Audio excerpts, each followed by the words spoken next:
cream, and will the English get off to a flyer? Okay, Jim, Simon and Martin coming next.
David, good morning, mate. Good morning, David.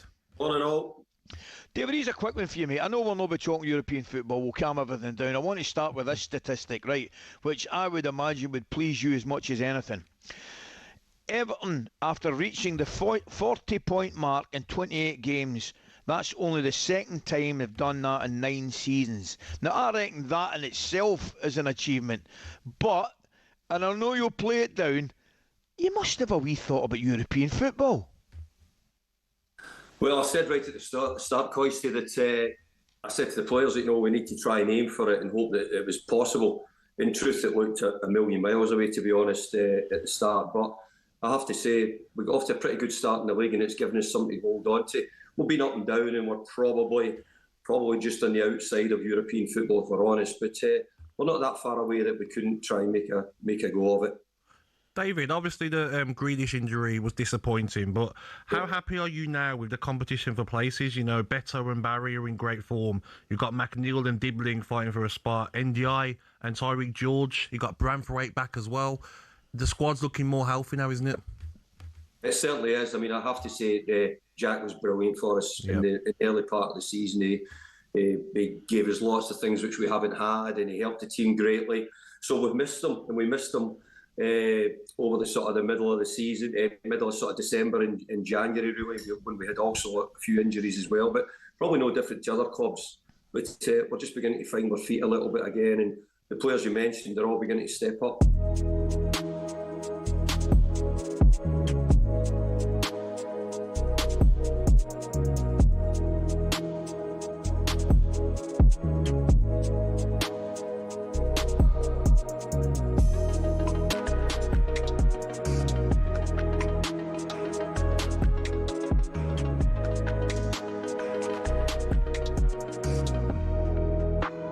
talkSPORT Sports Update, powered by the Nissan Van Range. Commercial vehicles that go the distance for your business. Search Nissan Vans or head to your local Nissan Van Centre.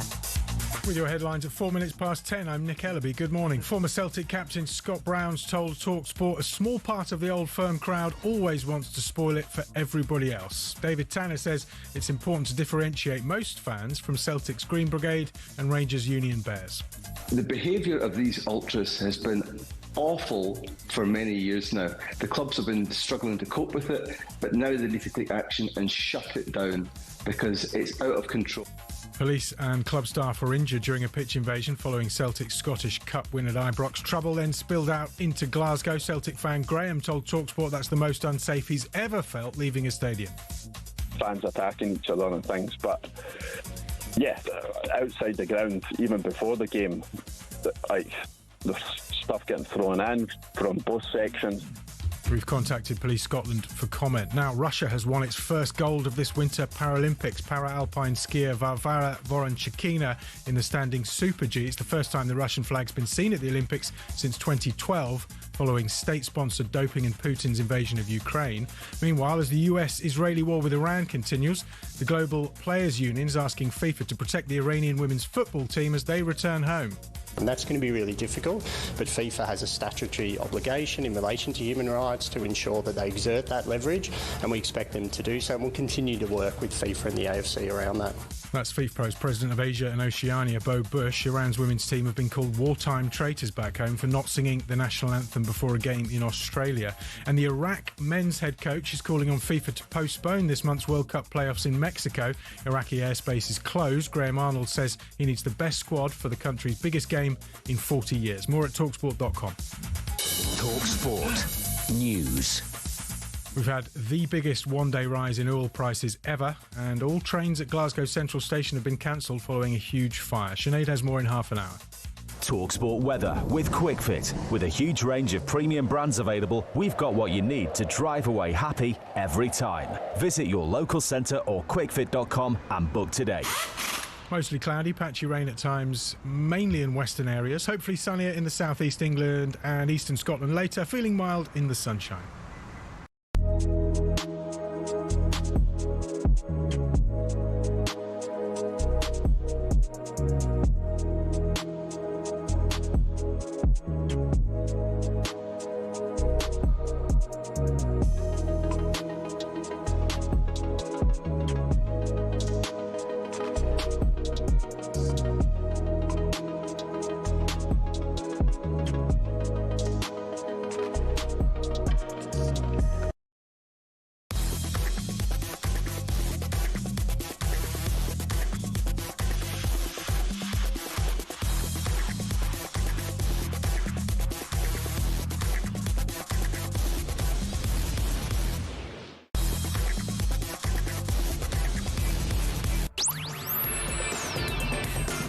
Good morning, everybody. You're listening to Jim White, Simon Jordan and Martin Keown. We're live in talkSPORT. So Celtic beat Rangers in the Scottish Cup before ugly scenes at full time.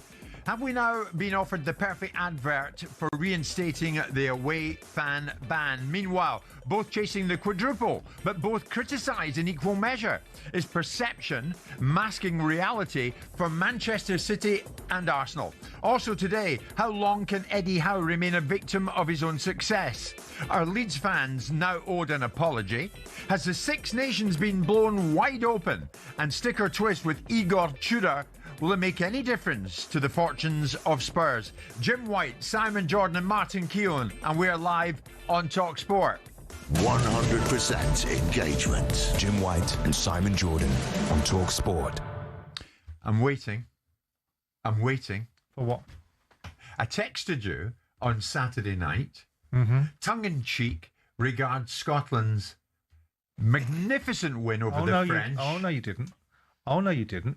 You text me about Italy's victory over the English, which is where you jocks let yourself down.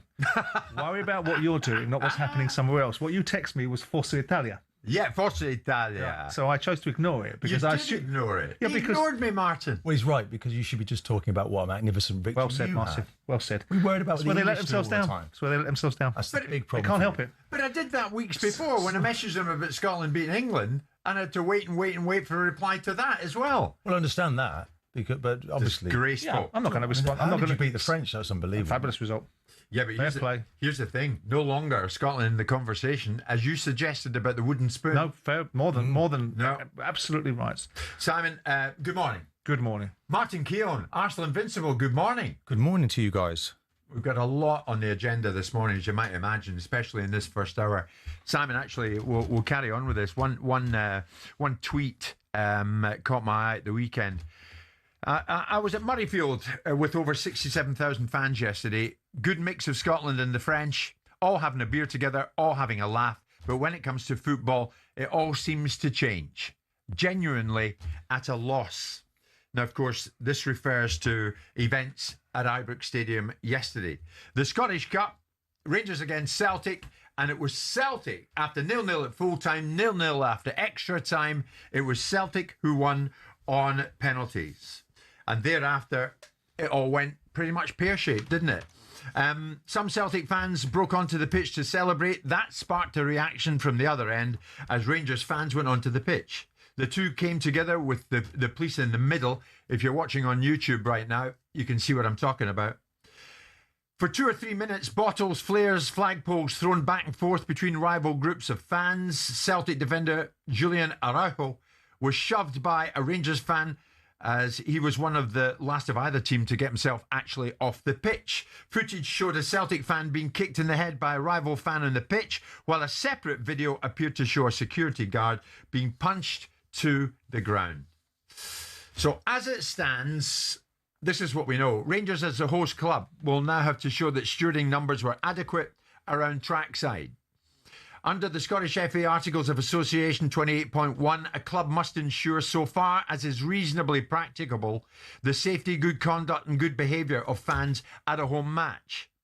If a club is found to have failed on that, any misbehaviour from fans will result in punishment, including fines and closures of stands, or even the entire ground being closed for subsequent Scottish Cup ties. Depending on the investigation of their fans, Celtic could also be sanctioned. And then the kind of statement, Simon, that we would expect, the Scottish FA condemns the behaviour from supporters entering the field of play following today's Scottish Cup quarter-final at Ibrox. An investigation will be carried out immediately in line with the judicial panel protocol. And the police statement was hefty too. Officers and stewards were faced with extreme hostility and violence over a sustained period, with many individuals having armed themselves with items clearly intended to cause harm. Officers and members of the public have been injured in this despicable display, and I want to express my thanks to all officers and staff deployed. That was the Scottish Police Chief Superintendent, Kate Stephen. So, Simon, after years of campaigning to get the fans back in, have we now been offered, whether we like it or not, the perfect advert for reinstating the away fan ban? Well, that can't be the utopia. You can't let the minority affect the majority, because there are factions within these fan bases that choose to think they can behave as they want. I would imagine that Rangers, in order to have got safety certificates to put the game on, must have given undertakings to police the game in a certain way and to steward it in a certain way. So the observations being made about was sufficient stewarding put into place and so on and so forth, I would imagine those are easily going to be answered. Yeah. It then becomes about what's the stewards have to experience. We know that stewards aren't going to avail themselves of violent altercations because it's not their function. It's not also what they're paid to do, and it's way beyond what they're paid to do. You have to ask the question about policing and how much policing there was involved. We aren't, irrespective of the unpalatable nature of the circumstances yesterday, we aren't back in the 80s. This is not anywhere near what it was before, and I'm not suggesting that should be a precursor to giving it an excuse, but we have to qualify that, and we have to pare it back and go, it's very easy.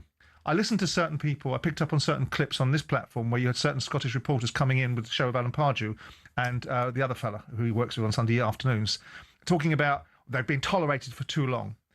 I'm curious to understand why it is that people that don't actually know how to run football clubs can sit there opining upon what people do and don't tolerate, and why they do and don't tolerate it, and why they will placate the Green Brigade, or why they will placate the ultras at Rangers. And ultras aren't just a scenario that pervades Scottish football, it's everywhere. It even goes into the American MLS. When I was watching into Miami, they had a group of people that weren't watching the game, they were just playing drums, trying to create an atmosphere inside the stadium. But we don't see these scenes replicated here. Yes, in we the do. Premier League. We saw it in, well, maybe not in the Premier League, but we saw it in the 2017 playoff final between Millwall and Bradford, where their fans invaded the pitch and created mayhem. Not quite as much violence, not so much based upon fighting one another, but creating mayhem. So we have seen it. We saw it at Wembley Stadium in 2021.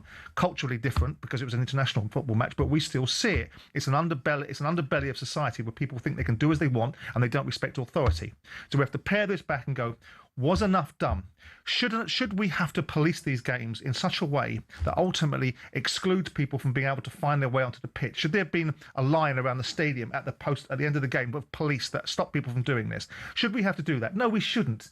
But if we shouldn't have to do it, but we do have to do it, they're two different discussions. So we have to get all of this into the ether, all of this into the discussion, and then start saying, well, why would Celtic tolerate these ultras? We were there 4 years ago and we saw them. They don't watch the game, they bang their drums and they make it all about themselves. So what? Yeah. If that's what creates an atmosphere inside the stadium. Why would Rangers tolerate these ultras, you're meaning? Why would Rangers? So then you go to the other side of the equation. Right. And why would Celtic tolerate the Green Brigade and their behaviour? Right. And there must be a reason. Now, I've been in their boardroom. I don't confess to being particularly impressed by what I heard from the two sets of Celtic and Rangers directors. There were silly buggers in that particular situation. But they're also not weak people. So there must be a reason why they allow certain factions inside football stadiums to be present. You can't legislate for morons behaving in a certain way. You have to get the balance right between making the argument that you were making, which is, have we just proven the case that we should have no away fans in the Old Firm? No. We've proven the case that we have to eliminate the morons from the equation, and then hopefully the rest of it will take care of itself. We have to get rid of those that are. Why aren't they nicking them on the pitch? Why aren't the police nicking people? Why aren't these guys that are running on the pitch with their Spider-Man masks on being nicked and arrested because there's not enough resources? How do you nick 300 of them on the pitch? Well, you nick as many as you possibly can. You nick as many as you possibly can. I'm not suggesting that equals carnage. Well, why does it equal carnage? Nicking 300 people at a time. No, you nick as many as you possibly can, and you create. Have you got an image in your mind of what that looks like? Well, even if you nick 20 or 30 of them, or 40 or 50 of them, you start to create a situation where there's more consequence attached to it. I'm not suggesting that what I'm saying is steeped in reality. I'm trying to discuss it from the broader perspective of what you've created, which was shut it down again. Do you know, obviously the stewarding and policing needs to be questioned, but why do we go from 800 away fans to 7,500? I mean, that's an enormous amount, isn't it? Too much of a leap in your view. So maybe, should be, maybe we go to 2,000 and then 3 and so on. So to see that they can actually manage this situation. Well, what are they doing themselves inside the stadium when Celtic fans are breaking in without tickets? What are they doing inside a football stadium why wasn't that stopped? Why wasn't the police involved and these guys hiked out these 200 or whoever it was at Celtic fans that thought they could break in? Why are people being able to, whoever it was prescribing or ascribing foul slogans inside the stadium and no one's doing anything about it? Yeah. It's easier said than done, but tragically, but Martin's point is also salient. Why go from X amount of percentage to this? Right. If you're watching on YouTube, you're seeing what Simon's just described. Many of the Celtic fans arriving at Ibrox yesterday and gaining entry to the Broom Lawn stand, which housed them yesterday, 7,500 of them, and many of them sidestepping their way through it when they're faced by stewards. But I don't see any police. No police police. Sequence. The other side of this break, we're going to be joined by top Scottish journalist Bill Leckie. Stay with us.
Let's go to Lauren, who's Arsenal fan. All right, Lauren? Oh, hi, Jamie. Sorry, it's actually Laura, the Arsenal fan. All right, Laura. Hi, how are you, boys? Yeah, we're good. How are you? You feeling good? Up the Chelsea. Oh, I'm feeling great. I've just come fresh off the back of presenting the Arsenal game on TNT and just, to be honest, really enjoyed it, Jay. Oh, it's Woodsy. Oh, my gosh. Oh, my gosh. Jamie! Woodsy, you've done it. What's happening? Woodsy, why is it taking you so long to phone us up? Do you know what? I've been revelling in a brilliant season and I've just been enjoying myself. You know what? It's bad if Woodsy's phoning us up. It's bad. Hold on. Where have you been when you've been bottling it, Woodsy? What's happened? All of a sudden you go 7 points clear and you phone us. Jamie, I had to scroll down my phone. It took about 5 minutes to find you on the table. Oh, Woodsy, it's a scrolling. Spurs ain't even played and it's the worst night for us ever. I'm like, what is going on?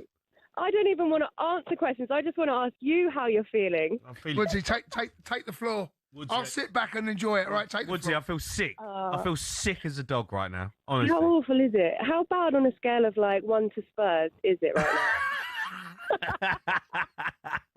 I can't believe I'm getting stick off Woodsy. Woodsy, can I ask you up talkSPORT? Woodsy, can I ask you a question? Woodsy, do you want Spurs to get relegated? If I had a choice of which one, is that what you're asking me? Woodsy, answer whatever way you want, right? Do you want Spurs to get relegated? No, I absolutely don't want Spurs to get relegated because I want to enjoy more North London derby pummelling for years to come. For years to come. Yeah.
Good morning, everybody. Monday morning after the afternoon before, and what an afternoon on the south side of Glasgow. This is Monday, March the 9th. Jim White, Simon Jordan and Martin Keown. Celtic beat Rangers on penalties in the Scottish Cup quarter-finals before ugly scenes between both sets of fans.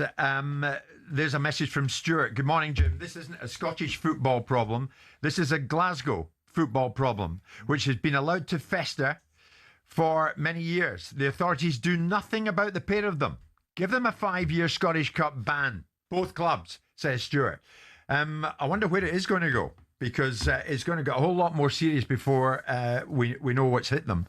I'm delighted to say top Scottish journalist Bill Leckie joins us live on the show this morning. Bill, good morning. First of all, your reaction to what you witnessed.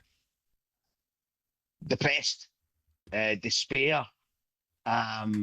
I really hoped that we'd seen the last of this a long, long time ago. But unfortunately, for the last few years, I've been writing about this, Jim, saying that the enablement of your ultras groups, and I'm talking about Rangers and Celtic here, has been leading up to something very bad. And we're actually lucky that it wasn't a lot worse than it was, because we can talk about police and stewarding all day, but by the end of it, the police had come in and managed to separate the two factions, or it could have been really horrible. And also, praise to the majority of fans who stayed where they were, who knew their place was in the stands and not on the pitch.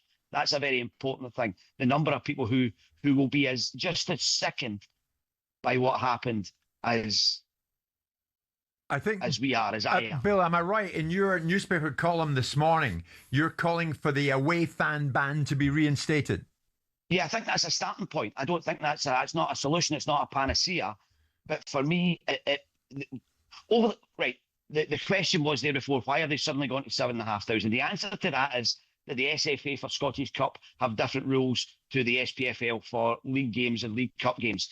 And in Scottish Cup ties, you are allowed 20% of the stadium or the nearest configuration that works in terms of security. So that means one whole stand at Ibrox, 7,500, the way it used to be up to about 10 years ago.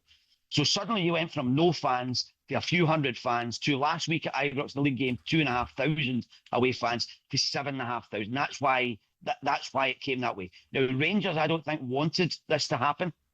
The SFA said, well, that's what we're doing because that's what we have to do. These are the rules.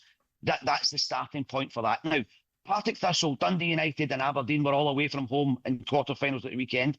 They all took a full stand. They all went to the game. Their teams all lost. They all behaved. They all went home. Celtic went, their team won, and it started what it started. And this is why your last texter, I don't think it's just a Glasgow thing, because there's incidents all over Scotland last night, but it's very much a Celtic and a Rangers, or a Rangers and a Celtic thing. They are a unique case in the way that they have for 100 years now enabled a rivalry that's been based on religious hatred to fester, and they have profited from it for 100 years, and this is what they get. How do you identify a group of fans, Bill, who balaclava themselves up? Flares and balaclavas. I mean, are they bannable but not stoppable? Well, the clubs, Rangers and Celtic, were the first to do this up here, where they actually said, we want to create atmosphere. This is where you're going to be. This is your section. You can stand there, okay? They then go to away games. They say, well, we are going to stand here, whether you like us standing here or not. This is where we're going to be. We're in charge. This is ours, okay? And from there, once you get that level of self-entitlement, now, I don't know what you guys think. If I leave the house to go to the football and I have to wear a black coat with a hood up and a full face mask, I've kind of lost sight of why I'm going to the football, right? And so the Celtic punters are all turning up wearing kind of dun-coloured greens and browns and kind of all ganging together like that. The Rangers fans are looking very sinister in the black with the masks. And it's enabled by the clubs. And it's been coming. The pyrotechnics, very small pitch invasions, the banners, the chanting. I mean, even without the trouble on the pitch, people talk about the atmosphere at Old Firm games being, it's tremendous. It's poisonous. It's horrible. Bill, it's hate-filled. I'm going to bring Simon in a second. Yes. But on these so-called ultra groups, if Celtic can make attempts, as we've seen them do, to shut down the Green Brigade. Should Rangers do the same with the so-called Union Bears? Those characters who, with masks on, were at Falkirk, I think it was, trying to pursue Russell Martin to his car. Yeah. And shouting to Russell Martin, don't be a coward, show your face. There you go. There's the irony of it. If they are fans of Rangers and if the Green Brigade are fans of Celtic, I think they have to show themselves to be fans and not to be enemies of everybody else. That's the problem with Rangers and Celtic. They don't support their own teams. A lot of them don't support their own teams. They hate the other team. That's the basis to the problem. And I think if you can educate these fans, most of whom are pretty young, to support the club, to sing songs that are actually football songs. There are no football songs at Rangers Celtic games.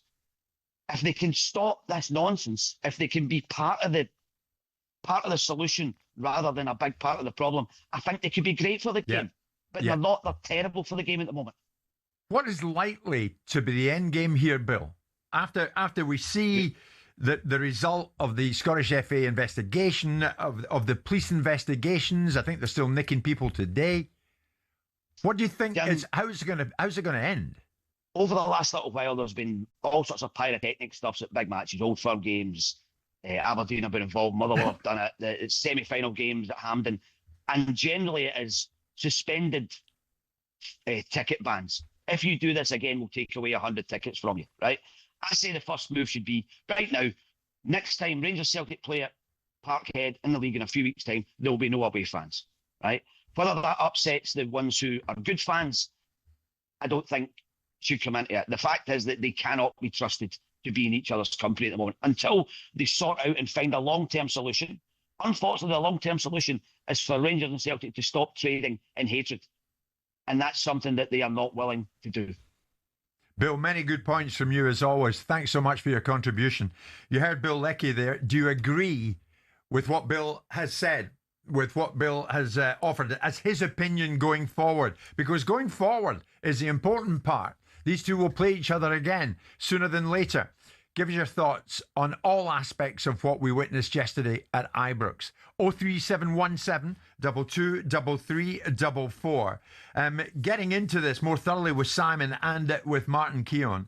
But Scottish football reignited and reinvigorated on the pitch. Was there a sad inevitability to the Old Firm embarrassing proceedings off it yesterday, as they did? 03717 223344.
You're going to see me fight with a lot of passion and ferocity. I think when you're boxing a taller guy who's okay with sneaking a little split decision win or whatever else, you have to go and get him. So I'm looking forward to putting it on the line. He knows you, you know him. There's a fair bit of mutual respect, is there, Tony? Definitely. He's a tough fighter. He's someone who never ducked, so I respect that. I mean, have you had history together before, as in sparring together? I know you were in the We never spar. We never spar together. We went to the same Olympic Games, but we never spar. It was to the cruiserweight. It wasn't a cruiserweight. Yeah. He picked up the bronze medal. You got the gold medal that year. Yeah. So it's an interesting time and an interesting clash. Did you ever think you was going to fight him? I mean, when he went up to the heavyweight, of course, I was like, okay, maybe I can fight him, and especially because he's in the top 10, so that's a good opportunity. How important is it getting home advantage as well? Because we was over at the Paris Olympics. You come up and done a piece for us for talkSPORT, actually, which was great. You bought your gold medal. I was hoping to see that today, by the way. But but you bought your gold medal and it was fantastic. But they love you over there. You were sitting with the president at the time. Yeah. I mean, it's really great for me to have the opportunity to fight in Paris. I know Frank and George Warren been telling me that they want to build something great in France too. So yeah, let's do it. I'm really, really happy about the fact that I'm going to fight in front of my public. I mean, winning a gold medal. What has the transition been like, Tony, going from Olympic gold medalist to professional fighter? It's really tough. It's really tough because it's not the same style of boxing.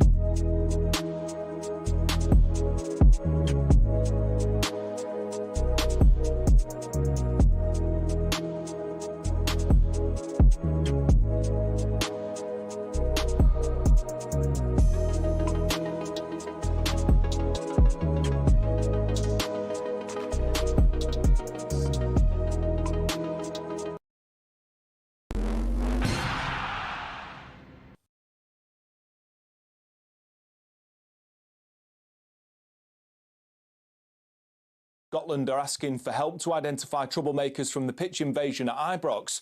talkSPORT's David Tanner told us it's important to differentiate most fans from Celtic's Green Brigade and Rangers' Union Bears. The behaviour of these ultras has been awful for many years now. The clubs have been struggling to cope with it, but now they need to take action and shut it down because it's out of control. Flares and other missiles were thrown. Police and Celtic staff were injured following Celtic's Scottish Cup win. Trouble then spilled out into Glasgow. Celtic fan Graham told talkSPORT that's the most unsafe he's ever felt leaving a stadium. Fans attacking each other and things, but yeah, outside the ground, even before the game, like there's stuff getting thrown in from both sections.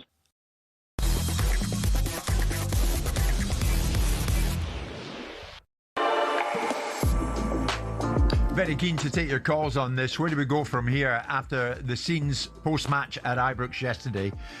Rangers lost to Celtic on penalties in the Scottish Cup quarter-finals. Then cue the ugly scenes between both sets of fans. A section of the Celtic support in front of the Broomloan stand where 7,500 were housed yesterday spilled onto the pitch. Many Rangers fans watching it for whatever reason couldn't take that and invaded the pitch themselves, went onto the pitch themselves, many of them covered with their faces covered with balaclavas, and there were further ugly scenes. We have had the statements one might expect at a time like this. It's all too familiar, isn't it? The Scottish FA condemns the behaviour from fans entering the field of play following today's Scottish Cup quarter-final at Ibrox. An investigation will be carried out immediately. As for the police, officers and stewards were faced with extreme hostility and violence over a sustained period, many individuals having armed themselves with items clearly intended to cause harm. Officers and members of the public have been injured in this despicable display, and we want to express our thanks to all officers and staff deployed. We're going to take some calls in a moment. Going forward, how should this be prevented? There was a ban on away fans travelling. Celtic fans couldn't go to Ibrox, and Rangers fans couldn't go across the city to Celtic Park until recently. Should that ban be reinstated after what we witnessed yesterday? 03717 223344. I'm going to take a few calls in a second. Simon, as we move along on this morning, and I know you're making notes and you're collating your thoughts on it, what's hitting you thus far? Well, first of all, I'm not surprised there was an issue.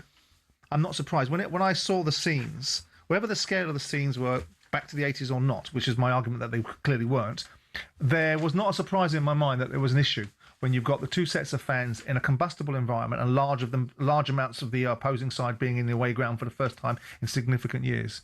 I look at the rules and say, it's interesting about rules being quoted as the SFA enforcing a 20% rule around the stadium capacity, yet the rules in the SPFL require you to provide a certain amount of away fans for the SPFL games, and Rangers and Celtic seem to have ignored that for years. So I don't really understand why they couldn't have ignored it for this game and turned around and said, in the interests of what we think is common sense, right now we don't think it's appropriate to stick 7,500 fans in a football stadium from the opposition right now because we think it's going to lead to problems.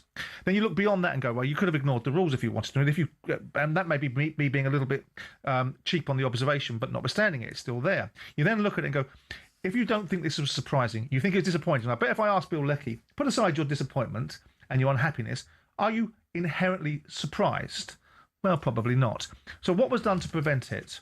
What was done to ensure that prevention, whether prevention should have to be part and parcel of a bloody football match, is a different argument entirely. What we're dealing with now is another set of circumstances surrounding two football clubs that should be at the pinnacle of Scottish football for the right reasons and not the wrong reasons. And you can't strip them out of the cup, because you strip them out of the cup, all of a sudden the commercial revenues of the cup come into play. Exactly. We've seen this situation. So what did you do, honestly, when you look down and distill it down to prevent this? Was this policed properly? I'm not blaming the police. I'm not looking for the police to be taking responsibility for this. But was there enough resource deployed to this to be able to ensure that the potential of a flashpoint was eradicated by an overindulgence of police officers? Well, the Scottish FA have allowed this to happen, haven't they? So their quota of away fans for a cup match was 20%. So that no one said they'll say the rules are the rules. There was a willingness on, but this on the is part Celtic of both and Rangers, clubs, Martin, isn't it? to try this. 7,500 fans should not have been allowed in that ground, Jim. Well, we can say that now. No, but wasn't it obvious before? 7,500 fans that are policed to the extent of understanding a chain is as weak as its strongest link. And you know there's a potential that whichever side loses is going to have some flashpoint with a bunch of morons that no one wants to relate to, no one wants to inhabit their mindset, no one wants to educate them. They're beyond educating, they just need to be removed. Put aside the education argument. That's the mamby-pamby left sort of leaning woke idea of getting rid of people in society that don't behave properly and re-educate them. Get rid of them. So you're saying get rid of these union bears, as they call themselves, get rid of the Green Brigade. I'm saying rather than identify the ideology of educating them, consequence them. Yeah. Consequence people, which is either removing them from the football stadium for that particular event or removing them per se. Many calls coming in. Bill's a Celtic fan. Bill, was there almost a sad inevitability about this yesterday? Good morning. Yeah, good morning, gentlemen. I was actually there yesterday. I was in the top tier at Brummelaw. And you know what? It was an accident waiting to happen. Far, far too many Celtic fans allowed into that ground yesterday. Unfortunately, but that's the case. Now, also, the stewarding, I feel so sorry for the stewards. They had no chance yesterday. No chance at all. Absolutely none. Yeah. Now, what I would say is, for now, ban them. Celtic fans from Ibrox, Rangers from Parkhead. We have to start there and then work on it. Also, I would like to say, finally, somebody has used the R word, religion. It's got nothing whatsoever to do with football at all. It's religious, and it always will be. I'm 69. I've been a Celtic fan since I was 12. My dad took me to, I was there in Lisbon in 67. Wow. We had a great time and Wow. everything like that. Yeah. I've been to all the finals, everything like that. Also, I've heard people saying that points should be deducted. Obviously, the cup, you can't deduct points. No. So what was your, Bill, before you leave us, and thanks for joining us, what was your mood as you left Ibrox yesterday? I was petrified, and that's the God's honest truth. Petrified. Bill, can I just ask this question? You've lived in Scotland. This is like, Bill Leckie was talking about trading in hatred. How do we talk about education here, and it's deep rooted, isn't it? If you've grown up with it, how do you change this? Because obviously it's a sad affair now. Looking at this, isn't it today? What's happening to Scottish football? Yeah, Martin. First of all, can I say you're an absolute legend, mate? What a player! Brilliant. That's quite. Also, would you like to come out of retirement? We could do this. My back wouldn't take. I mean, can these, to Martin's point, Bill, can these individuals who went the pitch yesterday be educated? No. I'll tell you why, because it goes all the way back to even when I was a kid. It's religious. And it has been for 100 years, probably, and it won't stop that way. It just won't stop. Bill, I can't thank you enough for coming on and joining us and spending time with us. Chris is a Rangers fan. Chris, good morning. An inevitability about this yesterday. You heard Bill, a Celtic fan. He's a 69-year-old man, Chris, who said he was terrified to leave Ibrox when he was leaving Ibrox yesterday. Yeah, I was there, Jim. Right. It wasn't great, obviously. Sure. But I think it started, even the clips before we went, obviously you're subject to social media now. You saw the Celtic sort of Green Brigade storming into Ibrox, ticketless. I'm sure you've seen that as well. I don't know if you've discussed it yet. Yeah, we've seen it. Yeah. When we arrived, I looked across and you couldn't actually see any walkway because it was full of people. So they were obviously, there was probably more than 7,500 there, because there was nowhere for anyone to go, nowhere for anyone to walk, because there was a lot of people in there without tickets. So that set it off. You add to that the fact that Rangers, as you know, they only play a part of something of the best for a certain reason. They decided on this occasion to play the full song. I saw that, Chris. Yes.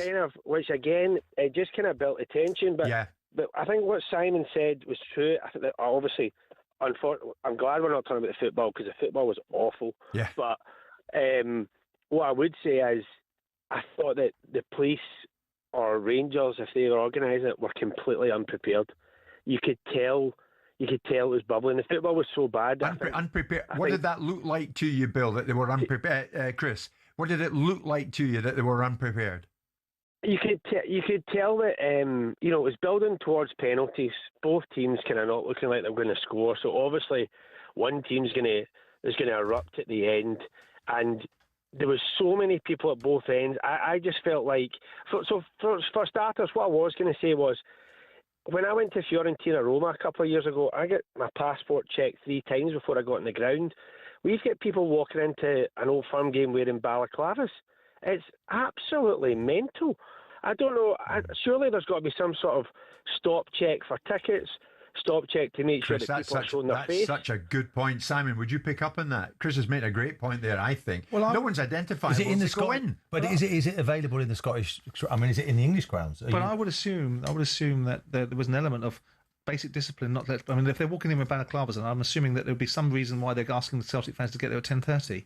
I'm assuming that part and parcel of the processes that were being deployed was that the away support was having to get to the stadium earlier for people to be searched. There were meant to be police checks outside the stadium from 10:30. Yeah, I'm assuming there's a reason for that. I mean, at the end of the day, if they're walking in the stadium with a balaclava, that's a basic discipline. Yeah. Surely the club would want to enforce. If you've got a balaclava hiding your face, you shouldn't be let in. That's a decision that you make at the turnstile. Right. Now, beyond that, if they're walking in with the balaclava stuck down their socks or down their pockets, that becomes a searching situation. If you start searching fans, to get 50,000 fans in the stadium, you're going to need to have about 5 hours to get people inside the stadium. So wherever there's a cause and effect, you're going to have but my view, and I don't know what your view is insofar as the callers being at the stadium. Chris. Was it policed properly? Well, let's ask Ross, who's another Rangers fan. I'll put that to you, Ross. In your view, how did it look in terms of policing? Was it inadequate? It's easy to suggest that now, but that's what it looks like, is it? Good morning, Jim. Morning, Ross. Yeah, it definitely looked as if it was under-policed. I mean, I don't understand why they didn't, kind of cordon it off when it got to penalties, because you could see that it just looked like to me as if there was scattered amount of police, and it was just mainly stewards. Yeah. Behind the goal in the Celtic end, it looked like there was a section of the Green Brigade who don't go to Parkhead anymore, or boycotting it or barred. I don't know what it is, but they looked as if they were there. So they've all ran on straight after the penalties and were able to be on the pitch for far too long, celebrating, taking selfies and all the rest of it. But what about the balaclava wearing Rangers fans, so-called Union Bears? Are you having them, Ross? Do you guys want them around?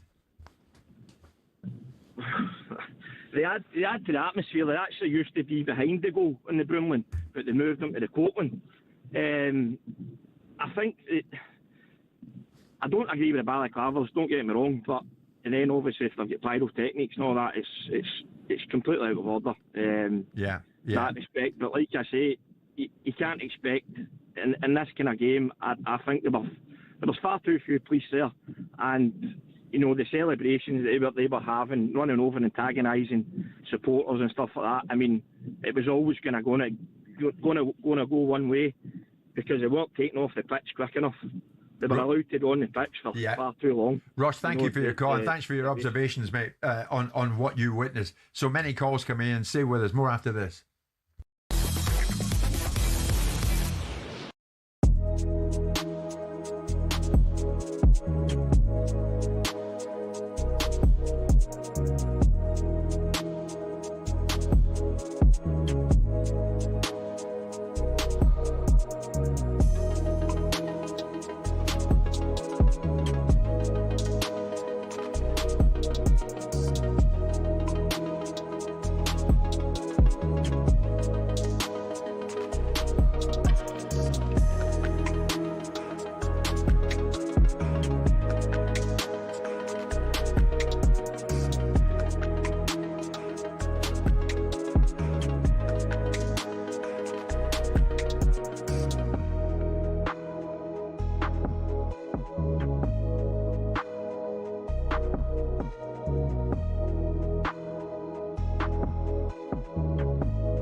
Honestly, today, can you me today?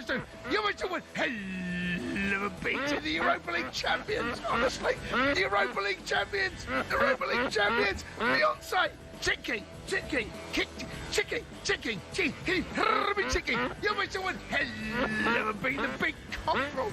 Honestly, the big cockerel. Sainsbury's by the stadium. There's that signing. Where is he? Can you me as that signing? You went to win hell of a beat the Morgan Gibbs White signing. What happened to that one? Where's he gone? Can you me Morgan Gibbs White? You went to win hell of a beat to the Williams signing. Big Edge.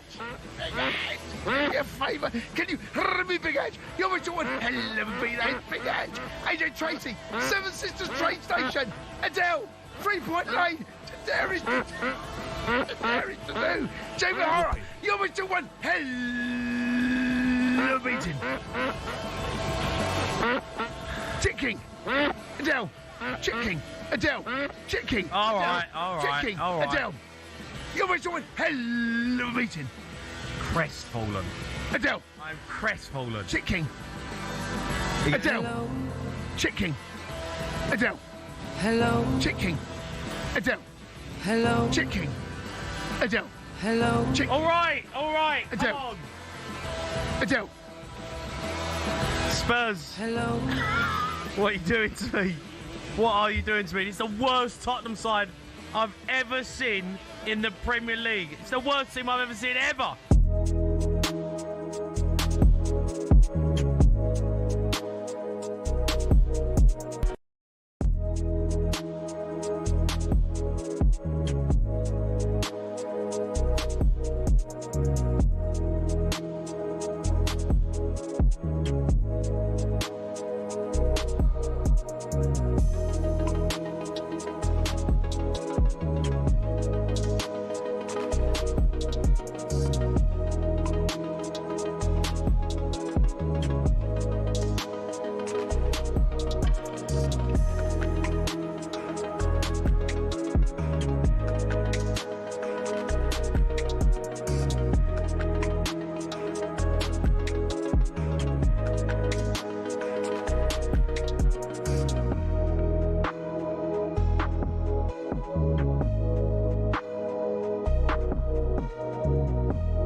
Good morning, everybody. Monday morning after an incident-packed weekend. Normally on a Monday morning, we'd be reflecting on who did what and why on the field of play.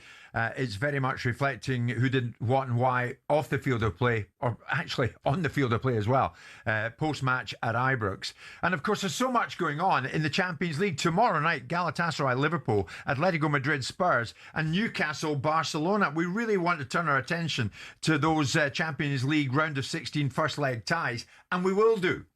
But because of what we witnessed at Ibrox yesterday, we're stuck on this and we make no apologies for it. Celtic beat Rangers on penalties in the Scottish Cup quarter-finals, but then ugly scenes between both sets of fans, and it spilled over onto the field of play. We've heard from the top Scottish journalist Bill Leckie. We've been hearing from some of the fans. We'll hear from more fans at 11 o'clock. But in the meantime, the co-host of Rangers Heart and Hand podcast and a former employee of Rangers Football Club, David Graham, joins us live this morning. David, good morning.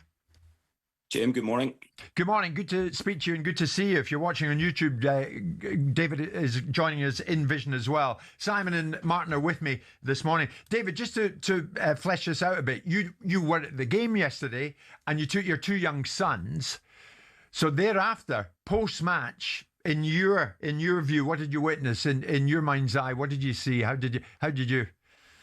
Well, Jim, I travelled across. I travelled across yesterday from Belfast on the boat.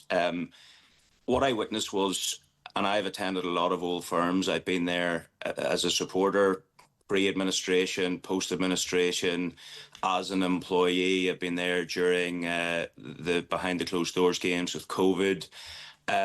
That to me was the worst, the most shambolic and the most inadequate policing operation I've ever witnessed at any football game. I've attended football matches right across the world. I've attended the Bernabeu, the Milan Derby.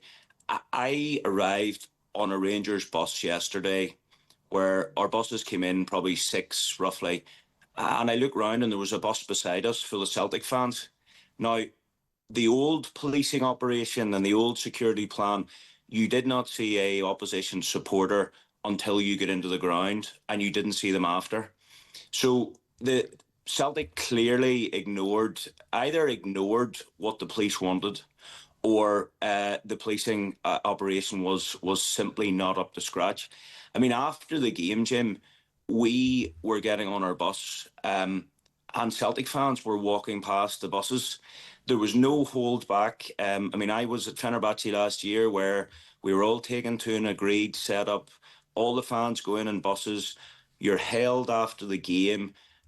Yesterday, genuinely, I have seen a better policing operation at Irish League games this season. I really actually have to say, it's only by the grace of God that no one was seriously injured yesterday. And I include stewards who, with respect, are minimum wage stewards who are being asked to do a job which, in my view, trained tactical support unit officers should be doing. One of the callers before said, as soon as it went to penalties, there should have been 2 lines of police on either side. I mean, it's quite clear that they've tried to police this match on the cheap. It's clear that whoever was in charge was grossly inexperienced. And I mean, Jim, I have to say that, when you see the Green Brigade breaking into Ibrox without tickets, the Green Brigade writing graffiti about 66, singing about the IRA. If that was singing about the 97 in Hillsborough, if that was singing about the Manchester Arena attack, there would be a public inquiry. The Prime Minister would be involved. But David, is it fair to say, David, that both clubs, you could suggest, have allowed this problem to fester, and that not enough has been done about it to ensure really good behaviour when it matters on match day? So I'm not prepared to liken the Green Brigade with the Union Bears. I think that's grossly unfair. I think why is that, David? Because I think, both my experience as a supporter and former employee, the Rangers support is much more compliant than a small element of the Celtic support who... Well, they weren't compliant yesterday, David, were they? The balaclava waiting fans who went on. Willingly broke into the stadium before the game with counterfeit tickets. Some just ran past stewards. Willingly graffitied and destroyed Ibrox at thousands of pounds. Now, listen, I will acknowledge that a small number of fans from the Rangers side went on the pitch. I'm not going to deny that, but what I will also say is that is allowed to happen because of a poor policing operation. Neither side should have been allowed to get in the pitch. That doesn't condone either side getting there, but an adequate policing operation stops that happening. And what I will say as well, Celtic, some of their players ran towards the Rangers fans after the game. Some ran, in fact, one of their players was swinging from the crossbar. Martin O'Neill, who's lauded as this great experienced manager, is posing for selfies on the pitch, while some of his own staff are allegedly being attacked. So, we all have to take a step back here and say, clubs have allowed it. Well, if clubs can't message clearly to say, arrive at a certain time, comply with the police, these are fans who have been banned by Celtic, yet can still get into a rival ground. But David, what I would say, as you know, Celtic have made steps towards banning, albeit temporarily, members of the Green Brigade. Should Rangers now be thinking about doing the same thing with these Union Bears? Because these ultras, the very fact they're ultras mean they're extreme fans. And anything extreme is bound to lead to trouble. And it did yesterday. Look, I think, Jim, this is probably there's a podcast in this, but I think, with respect, you're slightly older than I am, and you'll recall the days of the 80s better than I will, where where there was hooliganism to the point where Margaret Thatcher was considering banning football fans altogether. I think there now is a subculture of young angry men who probably are angry at a system that they feel has failed them in terms of employment, in terms of education. And whether that's right or not is, again, a story for another day. But I think that there is also a positive side to, as you've described, ultras that bring flags, that bring tifos, that put countless hours and money being raised to display. So we can't, I think, tar a very small minority of people or allow a small minority of people to tar, an entire supporter, an entire section. I think that, David, that would be unfair. Before we hit 11 o'clock, Simon, what would you offer up to David before he leaves us? Well, I understand his point of view about Celtic fans behaving badly, but the onus is Rangers' home ground. If the police force aren't being resourced properly and paid properly, if you look back in the day when the Old Firm derbies were played in the 2010s, you were getting police bills of £2.5 million, and the Old Firm clubs paying 300,000 towards it. So there's an argument. I've never been for full recovery. I'm against full recovery. But when you've got situations like cup games and the policing of cup games, decisions have to be made between the two clubs. And if the home ground and the home club has the onus because they're putting on the event, then they have the onus to be able to detail what they require for policing. And if we're saying rather, not so much flippantly, but as an aside, that the policing wasn't of us, was a poor operation, I would suspect that in part that's resource, and resource comes down to how much of the public purse are the police prepared to bear in terms of policing these football matches, and why in these instances, if you're insisting upon putting 7,500 Celtic fans, which was a cooperative agreement between the two clubs, Rangers could have pushed back against it.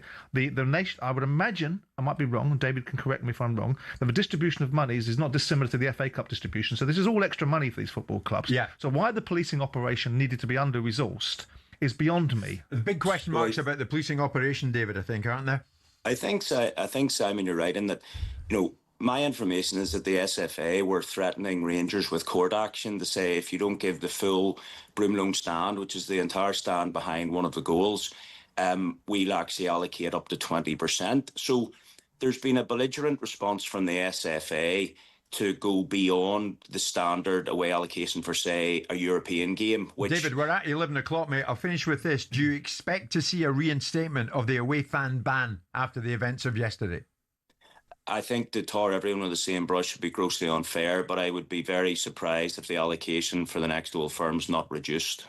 David Graham, thank you so much for joining us. We'll take more calls off the back of the 11 o'clock bulletin. 03717 223344. Many questions, of course, being asked, and many questions coming out of this. But basically, the bottom line was almost an inevitability to what we saw yesterday. And going forward, how can we even get close to ensuring that there is never a repeat of it?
Has the hiring of Edu destabilised the best season in a generation at Nottingham Forest? And how much responsibility does Evangelos Marinakis have to take for it? We understand that he's been told to stay away from the City ground pending a termination of his contract at the end of the season. I know that Forest fans will be reluctant to criticise Marinakis, but is this a mess of his own making? Because he had a manager who was very successful, almost took them to the Champions League. He started to interfere, and all of a sudden they ended up dropping down eventually into the Europa League, but then they lost to Nuno Espirito Santo very quickly. So is this got to be on Marinakis' shoulders? Of course it is.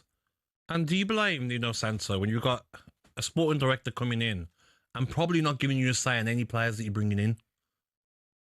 What do you expect as a manager? And if you speak to the older generation of managers, they'll say, what? Someone's telling me what players are coming in, and then I'm going to get judged. That is the way of the world now, though. I know, but then is that fair as a manager? Like we said in previous shows, sporting directors should be coming on and doing press. You're the one bringing in the players. The manager's doing the best they can with these players. They might have wanted 10 other players that you have said no to. Some of the players that they brought in Nottingham Forest, Douglas Luiz on loan didn't work. Zinchenko on loan didn't work. Amari Hutchinson, 37.5 million. Only one Premier League goal in 22 appearances. McAtee, 30 million. Hasn't worked. Ndoye hasn't worked. Bakwa hasn't worked.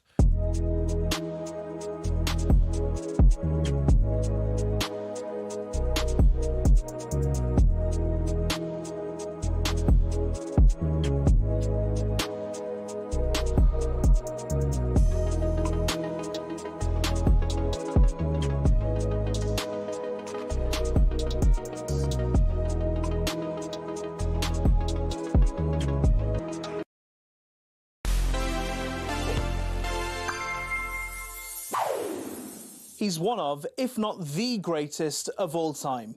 Diego Maradona led Argentina to glory in 1986, producing some incredible moments on the way. But his World Cup story wasn't all triumph and inspiration. A fresh-faced 21-year-old Maradona arrived at the 1982 World Cup as the next great hope for Argentina. But his tournament debut didn't go to plan. Argentina were knocked out early on, and Maradona was criticised for underperforming. His legend truly begins 4 years later, when, in the Estadio Azteca in Mexico City, he created outrage and infamy with one flick of his wrist, the hand of God. He punched it into the net. Peter Shilton called him a cheat. Maradona described the referee Ali bin Nasser, who missed it, as his great eternal friend. Then just 4 minutes later, he picks up the ball in his own half and starts to dance around the England team. He goes past one, then another. Can we have that music off, please? Anyway, the run ends in glory for Maradona, and just days later, he was lifting the World Cup trophy, Argentina's second, and returning home a national hero. Hopes were high for Italia 90 when he captained the side again, but it was bizarre. Maradona was playing his club football in Italy at the time, winning titles for Napoli. And the Neapolitans were actually supporting Argentina over their own country when they faced off in the semi-final. Argentina won that game, but lost to West Germany in the final, and Maradona burst into tears. The 1994 World Cup would be his last. I mean, even his fashion had gone downhill. He was sent home after 2 games for failing a doping test due to something he'd ingested from an energy drink. But does a Red Bull make you look like this? Maradona would never pull on the blue and white stripes again. He did come back as manager, but was sacked after they were knocked out in 2010. The goal of the century is a permanent reminder that he may well have been the greatest of them all. Before it, his ascent, and after it, his dramatic descent, only highlights the mountain peak that was Maradona's 86.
Good morning, everybody. It's a huge week of football coming up, a huge week of horse racing as well, the Cheltenham Festival. This show will be coming from Cheltenham Wednesday morning. We'll be live from the festival then. That is then, this is now. And even though there's some massive Champions League games on the horizon just tomorrow night, we're still dwelling on the situation post Rangers Celtic in the Scottish Cup yesterday, when there were very ugly scenes on the field of play at the end of the game. Major questions being asked, not least of the policing, not least of the stewarding, not least of both Rangers and Celtic this morning. Are we going to see this away fan ban reinstated? 7,500 Celtic fans were in the Broomlawn stand, one of the main stands at Ibrox yesterday.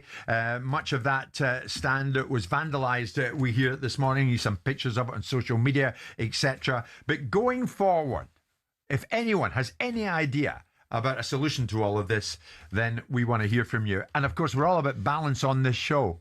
And that is why we openly invite callers to join us and speak to myself, Simon and Martin. And that is what we're doing, albeit we're in the home run now on this topic. But we still are hearing from you. Duncan, good morning. You're a Hibs fan and you're most welcome. What do you want to add to this? Well, I think you can put to bed that it's the greatest club game in the world for once and for all. Okay. Right? That's it. And didn't you try and stop telling people it's a minority. It's a majority, both fans that are like this. The guy that attacked the Celtic official wasn't a Union Bear. He came to the enclosure. So stop it, right? We're bored of it. I stopped going to Glasgow years ago because of the abuse you got. Years ago, I stopped going. It's horrible.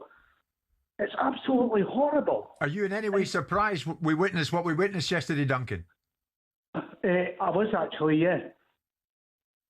I was totally surprised. So going forward, what do you think? The away fan ban reinstated when it comes to the Rangers and Celtic? Jim, nothing's going to... But banning the fans isn't going to make any difference.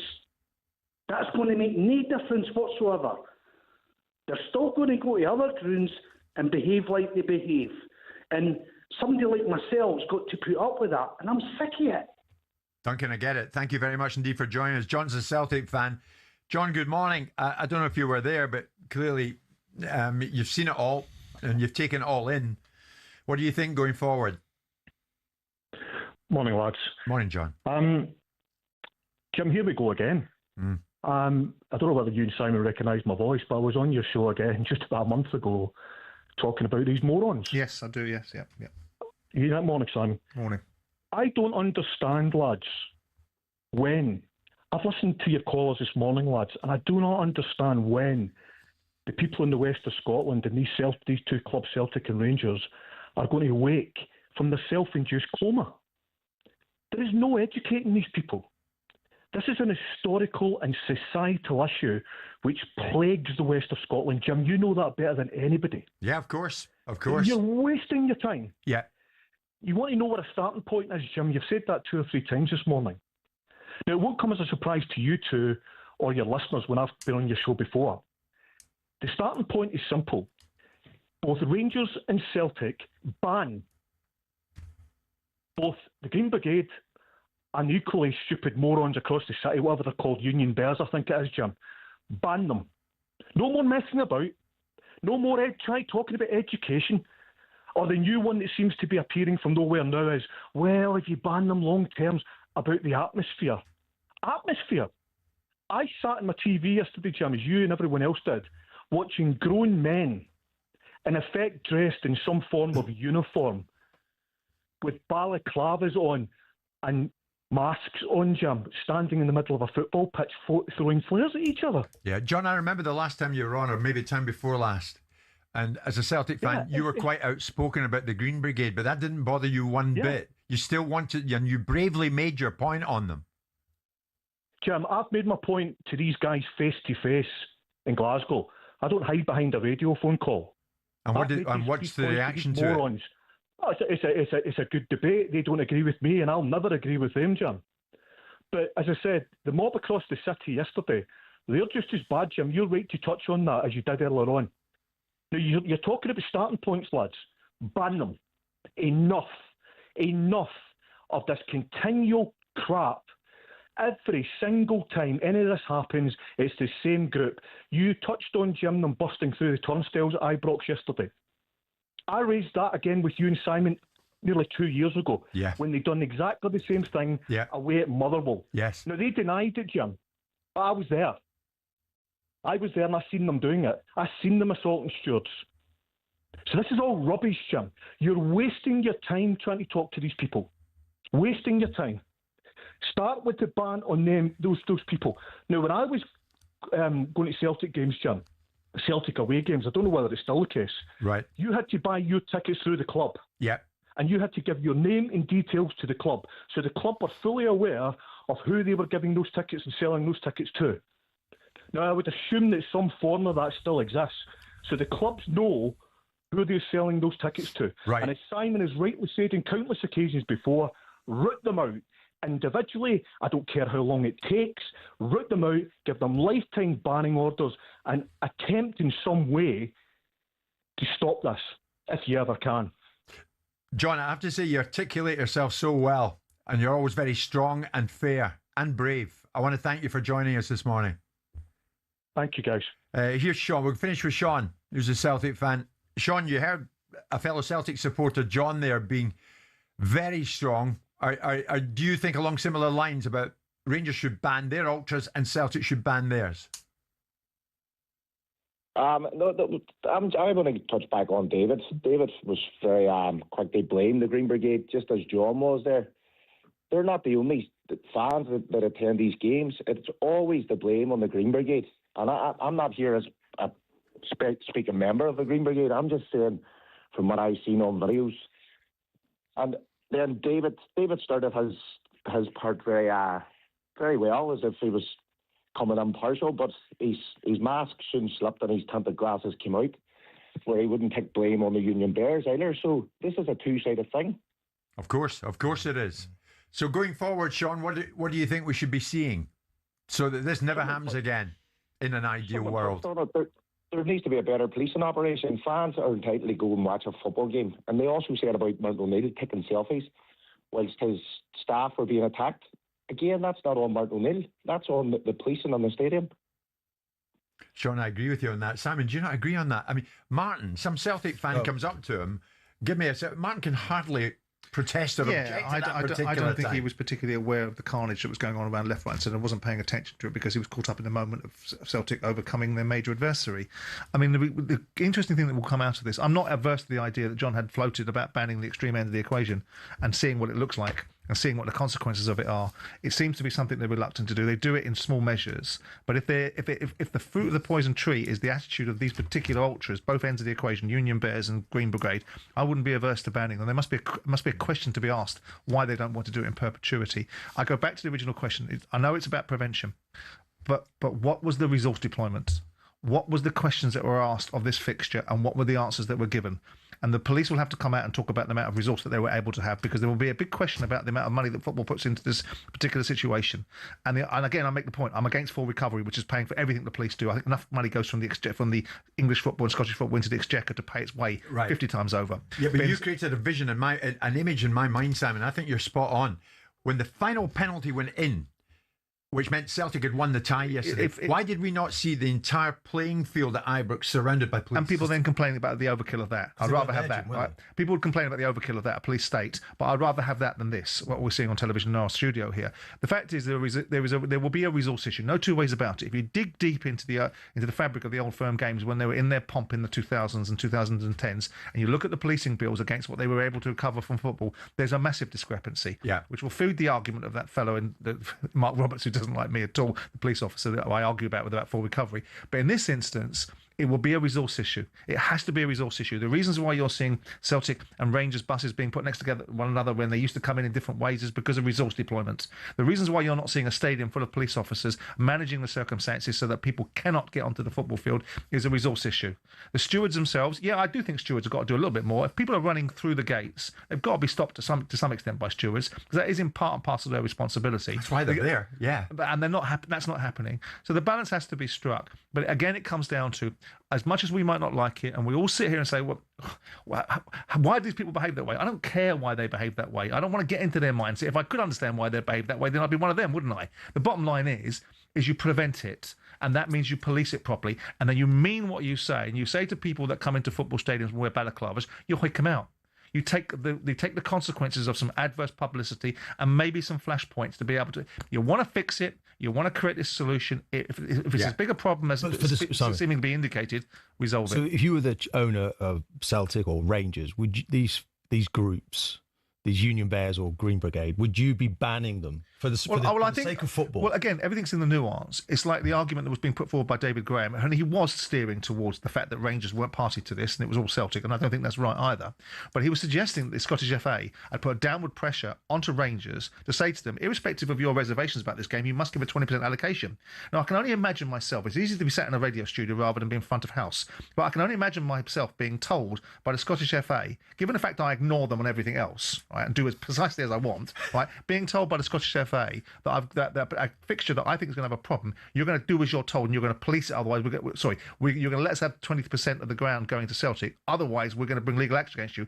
I think that would have been me on the front foot in a public domain saying, I don't think I am actually. Yeah. And if you want to do this and you want to force me into this, you're going to force me into this in the court of public opinion. We'll be carrying this on, of course, of no doubt, because we're yet to hear further from Rangers, yet to hear further from Celtic, and the police and the Scottish FA. This somehow is not going to go away, that's for sure. We're live on talkSPORT this Monday morning with Selco, where the trade goes.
So it makes it more interesting, I think, Simon, for fans of other clubs. That's the bottom line. Yeah. If it was all to finish today and this was in operation now, you'd go way down to 17th of Norwich in the league with a chance to get into the 8th spot. That's what you do. Right. You take 60. You take it opens up. Yeah. You take 66% of the league as it sits now. 18 clubs in this league could have a reasonable shout to make a claim for getting 8th spot, because there's 11 games to go in the conventional season. There's 6 points between Derby in 8th and Norwich in 17th. Right. And those games, and when you get running at the business end of the season, it really does change the dynamics of how people play. All of a sudden, you've got 66% of the league having something involved. Then you've got the other 25%, or 35%, sorry, sort of going to the Gabby Bongler arithmetic school, the other 34%, which would be fighting for not staying in the division. So you've got constant jeopardy in a league, which actually reminded me when I was over in America looking at the MLS and how they construct their leagues and how many teams get an opportunity to play in their playoffs and participate in outcomes for themselves. They have something like 60 or 70% of the teams in a league any given season that could feature in a playoff scenario. Right. So it's all Does about... it affect the quality? There's a message coming through there. You're telling me that 8th could end up going to the Premier League. Surely, that They're going to have to good in terms of the quality of the club that's going to go up. Well, there's nip and tuck. More often than not, when you finish 6th in the league, and we went up as a team that finished 6th, there was the points total, I think West Ham finished behind us and Wigan finished behind us in the league, and they were like a point difference. So tell me there's a point difference between 6th and 8th. Pack it in.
Monday morning.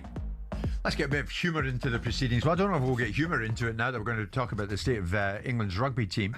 The bigger question is, can the Scots claim their first title in 27 years? Scotland scored 7 tries to beat defending champions and tournament favourites, the French, in a 50-40 victory at Murrayfield. France are top of the Six Nations group with Scotland second. The Scots now have a chance of winning their first title since 1999. They travel to Ireland at the weekend, seeking a first win in Dublin at the 12th attempt. The French still have the title in their hands. A bonus point win over England in Paris will be enough, but anything less opens the door for the Scots. It's one heck of a finish. Former England and Saracens player Alex Good joins us live. Alex, we'll go on to England in a second, my good friend. But how about the Scots? Have you ever seen anything like that? Yeah, I'd rather not talk about England. But yeah, no, I thought the Scottish were brilliant up at Murrayfield, at home against France. The way they started the game, they just went at the French in every collision, and they dominated the game.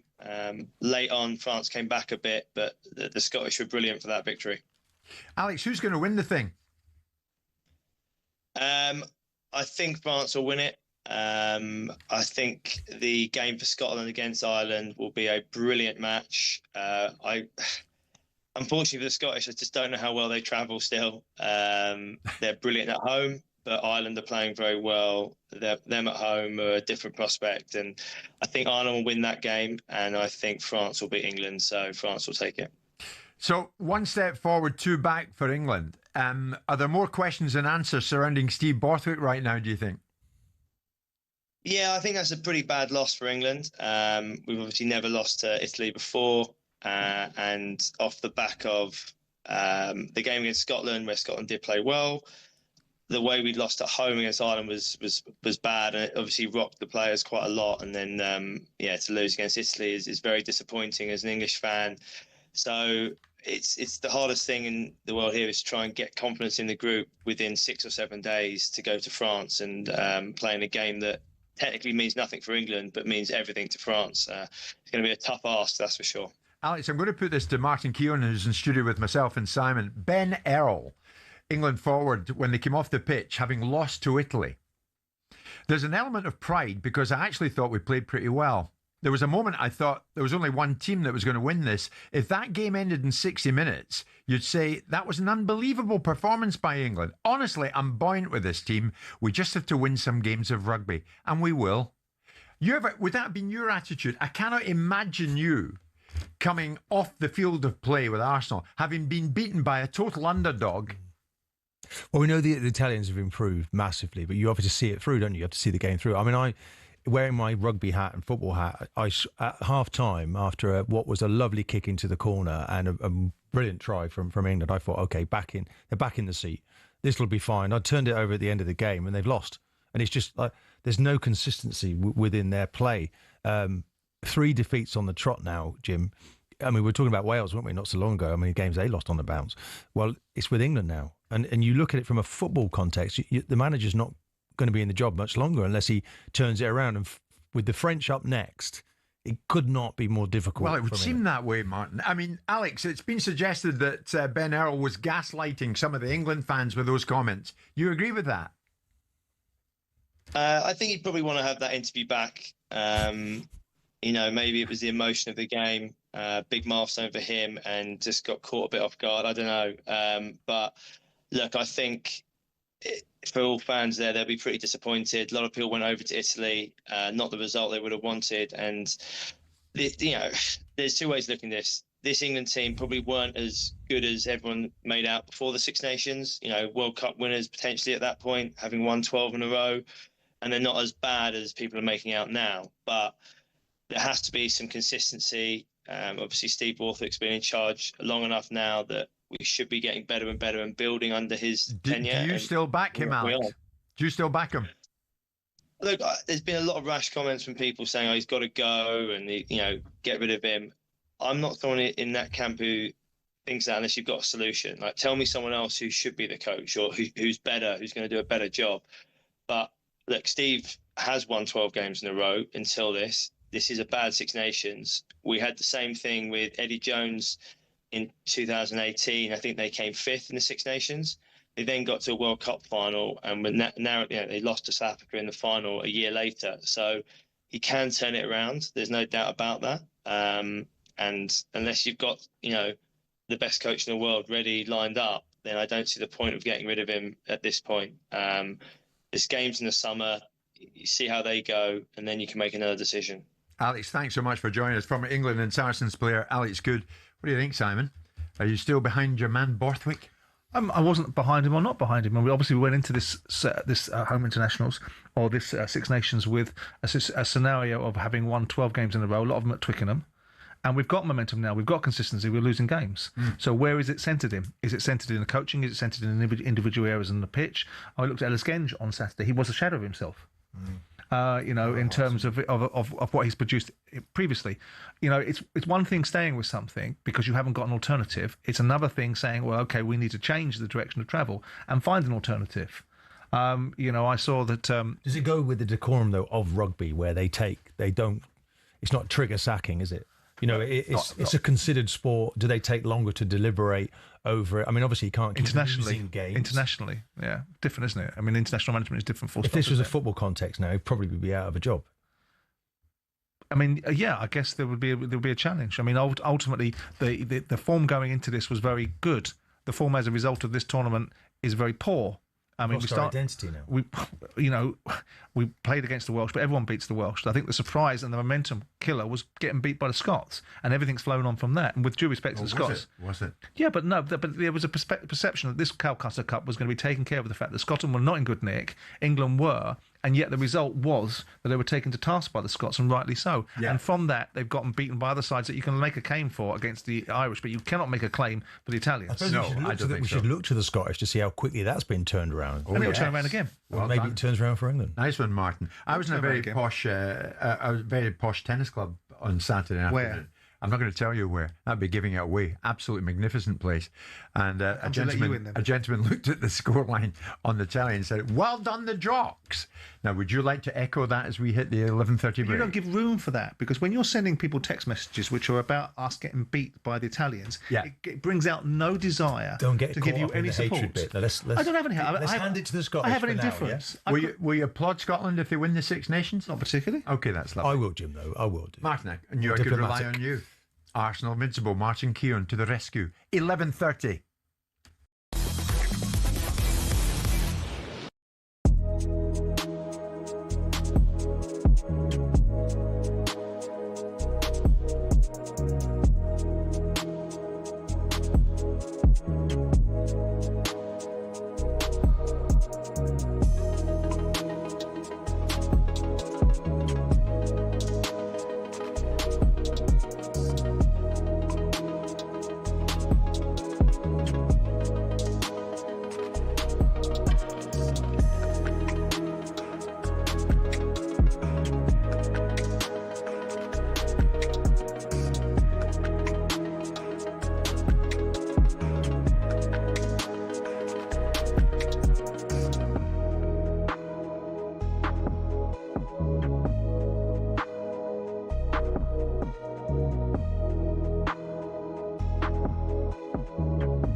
It's unbelievable. It's unbelievable.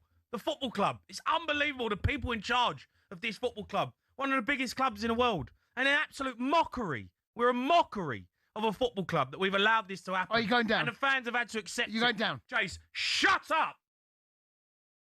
Don't ask me again. Seriously. Like, I'm trying to do a show here. I'm trying to have a say. And you're going to sit there and just try and mug me off for 2 hours. I'm not going to have it. I'm not going to have it. That's a question. No problem with me. It's not my fault you got beat tonight, is it? I wasn't playing centre half. It's so bad. There's no point up, Dave. Don't have a pop at me, mate. Right? I'll have a pop at you if you're trying to mug me off. No, I'm not mugging you off. I'm asking. It's a simple question. Are you going down? Are you? I can't do 2 hours with you, Jace, if you're just going to be an idiot. I mean, how can I take you seriously? You've got an Ange mask on and a clown mask. What about 3 hours? I can't do 2 hours of calls with you. I can't do it. Just please. It's not my fault. You're rubbish. Please, like, What? for me, Okay. like, don't ask me that question again. All right? Just because. What question? All right, look. I want to hear from Spurs fans. It's obviously a shocking. I'm genuinely crestfallen. Genuinely crestfallen. It's the worst I've ever felt. Do you think you're going down? No, it's a different question this time. Well, how's it a different question? I said, are you going down? Or do you think you're going down? Do you think you're going down?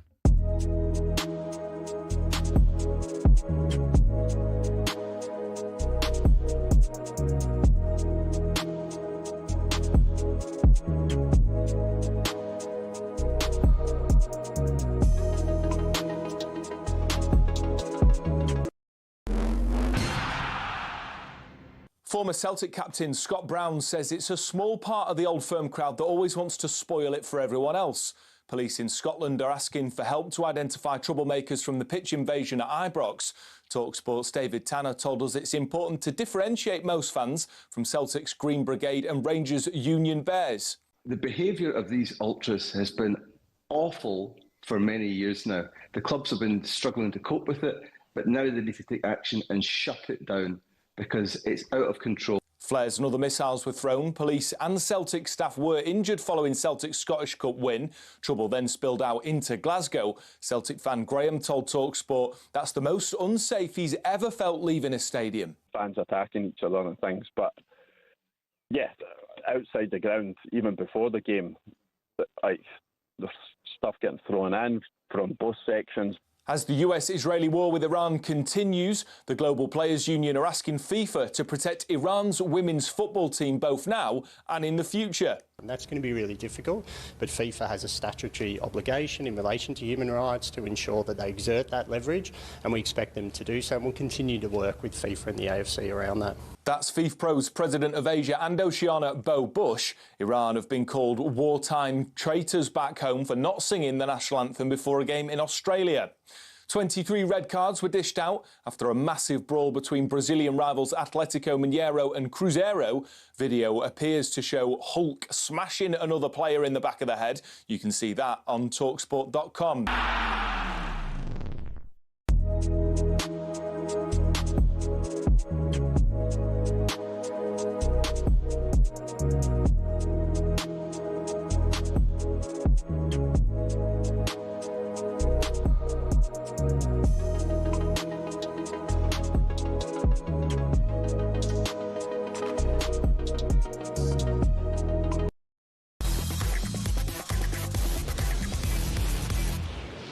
It's showtime on talkSPORT with BetMGM. We're ready for the action.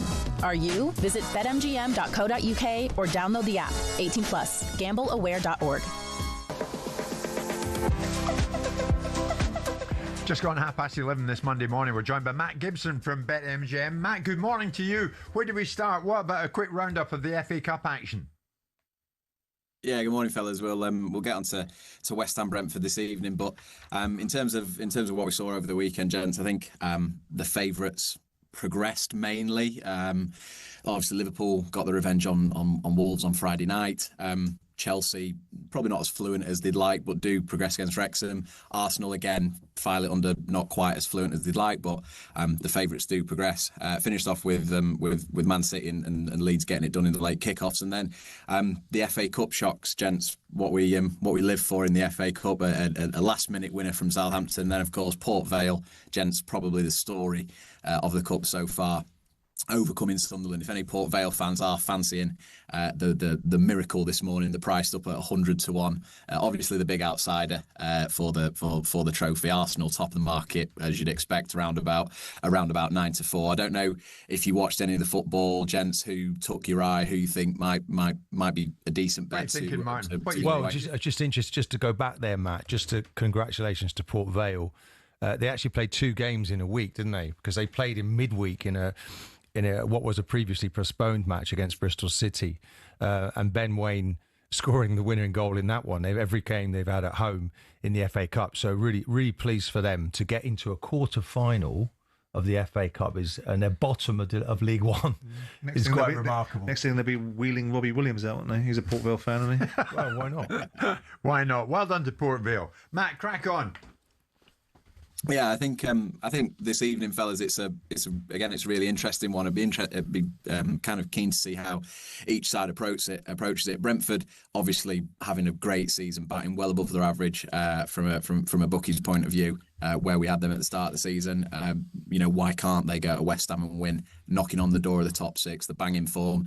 And West Ham themselves, all right, they might want to prioritise Premier League survival, but surely, gents, field a good side, get a decent performance in, keep the momentum going. Although they are at the wrong end of the table, they are in a decent-ish run of form, certainly the strongest form of the season so far. West Ham 15-8 at home, Brentford 13-10. The draw is at 5-2. I think it's a really interesting game, fellas. I don't know how you see each team approaching it and where this one's going to go.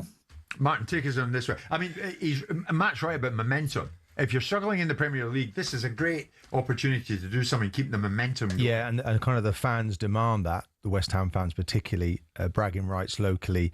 With Man City, though, looming in the background as the next league game, and you think that at both ends of the table, how enormous that is. And West Ham, I mean, credit to the way they've done it. Somerville particularly has been the standout player. It's just, I mean, if you'd have been at that Forest game as I was when Forest beat them, I don't know how many five, yeah. So they've done incredibly well. What do you think about tonight, Martin? I think Brentford might just have too much for them. Keith Andrews will want to put himself on the map. He's just signed a 6-year deal. You see what they do from set pieces. I just think all round they'd probably maybe have too much for West Ham, who've got their eyes on other things. Yeah, it's live in talkSPORT. West Ham against Brentford in the Cup. What about the Six Nations then, Matt? Yeah, I mean, you were on with Sean on Wednesday, weren't you, Jim? And you said Scotland, why the hell not? Why can't they do it? And indeed, they did do it. Murrayfield is a great theatre, and I imagine the crowd have been absolutely on the metal on Saturday afternoon. England struggling as they have throughout this tournament. The Italy and Scotland double, gents, was just under 10-1, which was again a massive price. As we go into this weekend, Jim, we had it before a ball was kicked. We had it as England-France as a shootout for the Six Nations. It's very, very different. The French kept their end of the bargain. The English have flattered to deceive. However, if England do, by some miracle, beat France, the winner of Ireland and Scotland will take the Six Nations. So if England can bounce back, if England can get a result, Scotland have got as good a chance as they've ever had in recent history, Jim. 17-2 for them to go all the way. If we can tempt you into a little flutter this weekend, mate. Yes, of course you can. I'm going to be at Cheltenham, and that flutter will be a temptation that I will not be able to resist. I can't work it out. I mean, I think I go with you. I take it you are saying Scotland will come up short. Not just because it's Scotland, but that they'll Are you asking me to be interested in yes. this? I'm not interested. I couldn't care less how Scotland come up. As you're still on air, yes. Insofar as Scotland's achievements in the rugby, I couldn't care less. France will win this, Jim. And we'll get blown away, won't we, the English? Yeah. No? Oh, thank you, Martin. Oh, Matt, are we turning our attentions to the Champions League, by the way? You got any predictions on that? Because we have got some massive games coming up in the Champions League. Yeah, very much so. I mean, we'll certainly get into. I think it's Newcastle Barcelona tomorrow night, isn't it? Yeah. We'll certainly get into that. Atletico Tottenham. We'll get into all of that, Matt, tomorrow. But Martin, thanks for your contribution. That was useful. Yeah. Let's have a preview of day one of the Cheltenham Festival. What are you thinking then, Matt? Racing gets underway tomorrow. It's the biggest week of the year for us, Jim. We're obviously coming live from the racecourse on Wednesday. But for tomorrow's racing, there's incredible storylines coming into this, Jim. The first race of the day, I actually think the Supreme is the best race of the whole meeting. You've got Old Park Star, Mighty Park, Talk the Talk, El Kairos, My Daddy Paddy. The race is absolutely loaded. You could make a case for backing half the field there. Then later on, you've got Capek the Board against the Lamber. Lossiemouth takes on the New Lion in the Champion Hurdle. It's a huge week. We're looking after new customers by giving new customers bet 10 and get £40 in free bets to get everyone through this week's action. And of course, tomorrow, gents, for new and existing customers, there's a free bet to use on any race, and that includes multis as well. So if you fancy a Willie Mullins treble tomorrow, Mighty Park, Capek the Board and Lossiemouth is around about 30-1, which might not be a bad use for that free bet. We'll see. Terrific. Matt, we'll see you in the week when we are there. Visit betmgm.co.uk or download the app. 18 plus, be gamble aware, deterg. It's showtime on talkSPORT with BetMGM. Keep things golden with responsible play at betmgm.co.uk. 18 plus, gambleaware.org.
I've got lots of Tottenham mates, and mate, they're devastated. They can't watch. They said I couldn't watch it last night. I'm not going to watch it. I can't watch it. Seriously? Yeah, they're getting to a stage where they're so nervous about going down, which I thought about 3 weeks ago. Oh, they'd be fine. So did I, mate. Now, with what I've seen from Forest, what I've seen from West Ham, they're banging it. Right, I'm the same as you, mate, and I bet you. Leeds will be looking. Leeds have got to be looking over their shoulder as well. Leeds have got. Solomon at Sunderland. We said, they got Wolves at home now, but Wolves, they've picked up. They're flying. They played well against Liverpool. Unbelievable. And they could play them tonight. You're doing the game tonight. FA Cup, I'm out for the FA Cup, mate. Well, if like fans of most other clubs, you enjoy what's happening at Spurs right now, and you tune into the sports bar, then last night, by all accounts, was unmissable. I did hear a little bit of it, by the way. Jason was officially playing Keep Me Up with Jamie.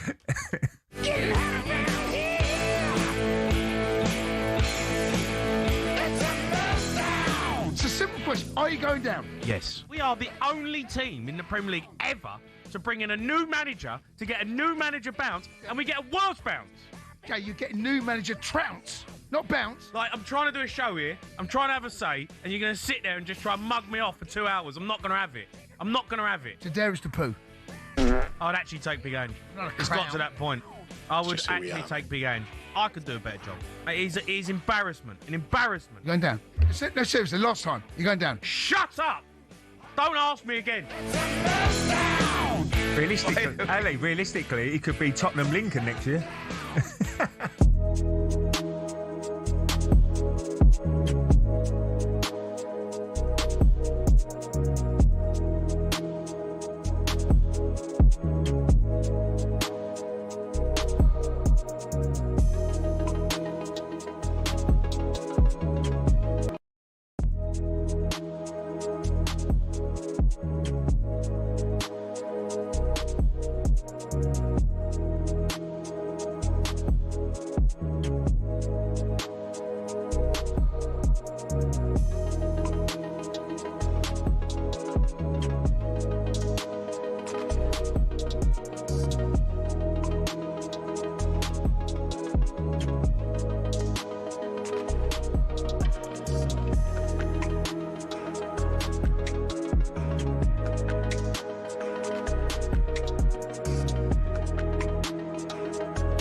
White and Jordan's weekend football roundup on talkSPORT with Trustford. Discover great value, expert service and award-winning vehicles at trustford.co.uk.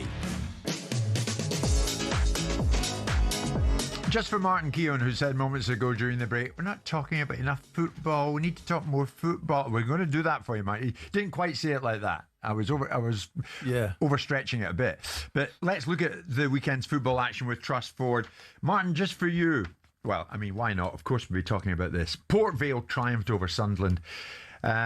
Championship, Southampton beat Fulham. So there were shocks.